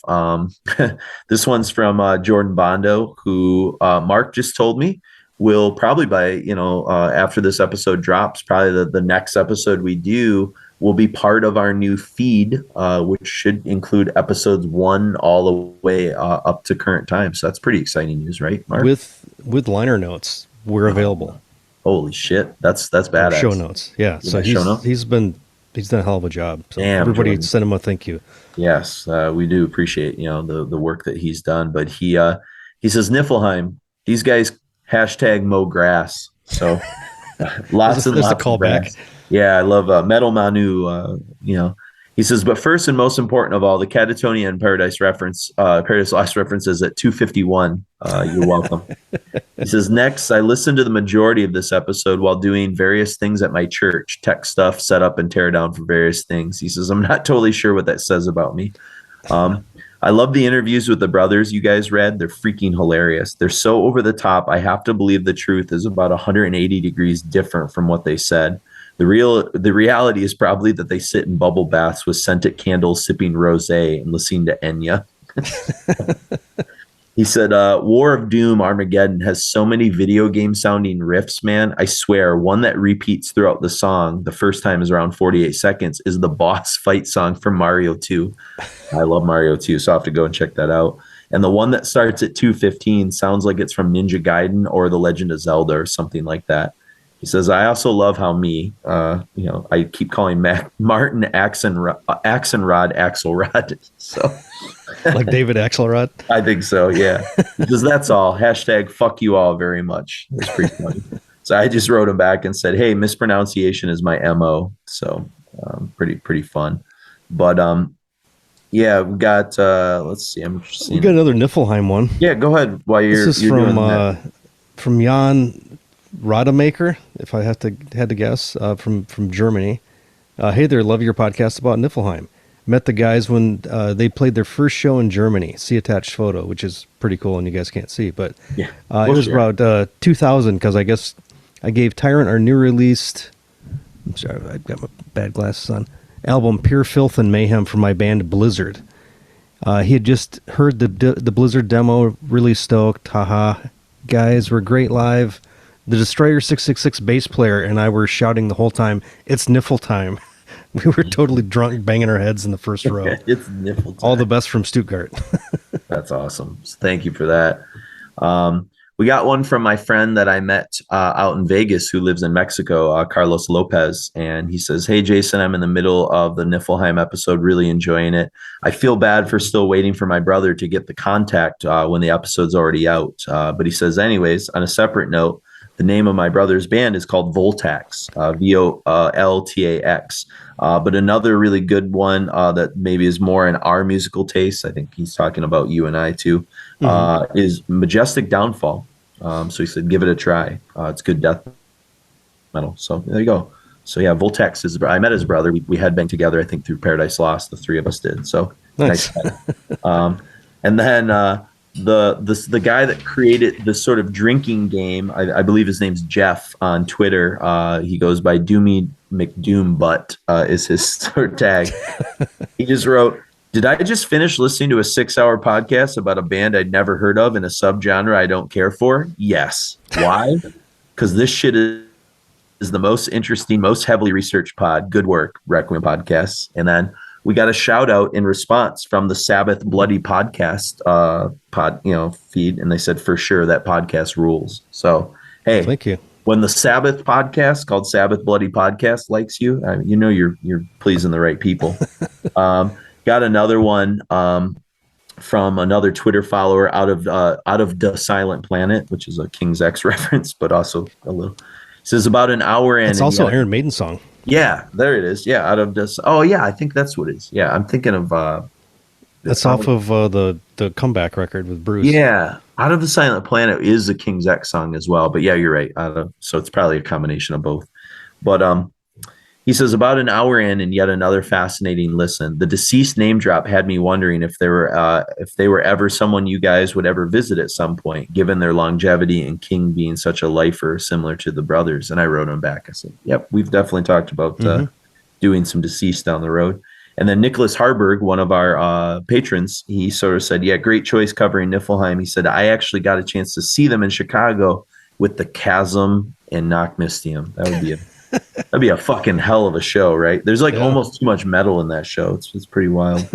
Trying to see if I have any others that I sort of document. No, I think those are most of the ones that I sort of had. So, like I said, it's been a little bit kind of quiet on our end because Mark and I have just been like in survival mode. So we do appreciate, your patience with us not being maybe as incommunicado as we sometimes are. We'll still have 2 out this month, but Yeah, we'll get there, and we're hoping to do something a return with Blake Harrison for a little Halloween special. That should be fun. Maybe not as like researched, but something kind of fun just to sort of get out in time for a very special night, which is your hint as to where we might be sort of going with that. But definitely, if you have feedback on any of the stuff that we've been doing, of finally make it through the 6-hour Niflheim sort of podcast, or you're still kind of getting some feedback on the bolt thrower stuff, or any of the other stuff that we've been sort of up to, shoot us an email at requiempodcast@gmail.com. Check us out. Send us some feedback on Facebook, Jason and Mark, at Podcast Requiem on Twitter, or Requiem Metal Podcast on Instagram. There's probably some other comments that you folks have sent that way, and I'll be the first to apologize that the last month of school has been a little bit chaotic, and I probably didn't collect them and screenshot them the way I probably should have. So I usually print out every email we get. And yeah, put on a bulletin board behind me, but that's a smart way of doing it. And I'm living like my printer at home doesn't work. So if I get it at home, then I'm like, I'll do it when I get to school. And that's the last thing I remember when I'm at school the next day. And so it's it's a little bit, I'm kind of in survival mode, but it's all right. We're in a good place. So if you want to become a Patreon, go to requiemmetal.com and click on the Patreon link there, or you can go to patreon.com/Requiem Metal or Requiem Podcast, I believe. Either one will, if you Google that, you should be able to find it. And you can sign up to become a Patreon there and support what we're doing. All the research we did, getting the interview clips, and like I said, this episode came together like in the 11th hour, essentially, with very little time. So we hope you're happy and satisfied. I promise you that down the road, some crazier shit is definitely coming. But I think this one still came together in a fun way, and is a little bit off the beaten path, maybe, and kind of a nice palate cleanse before we kind of go into some weirder territory. And certainly our next series that we're going to be doing, we've sort of hinted at it a little bit, and people have asked for a sequel to some of our other series that we've sort of done. And so there's your hint. But I'm not sure if we'll start it before the new year or if it's something that will come in the early dawn of 2023. But it's definitely looming on the horizon. So we're going to tackle finally the Beauty and the Beast genre of Gothic metal. Maybe it's going to be theater tragedy. It's going to be to Mark's delight. It's Predatory. going to be wonderful. Yep. It's going to be Therion. Yep. Yeah. So no, it won't be that, but it'll be something fun, and it'll be something pretty cool. But yeah, definitely. Please, do support us as patrons. I can tell you the amount of hours, and I'm sure Mark can say with the editing that's like I've had, trying to find time to do this in the middle of grading papers and coaching sports and doing all these other things. Like it's a labor of love, and we definitely love it. But the support really does encourage us to continue to want to do good job of pulling all these resources together and books and different things. Keeping a schedule too, Yeah, and that stuff's not cheap, to track down all these different books and resources and things like that, and to, move everything over to this new kind of web hosting thing for non-commercial. That's going to be the big thing. We'll be like a closed ecosystem at that point. You'll just hear us and what we have to say and what you guys have to say to each other.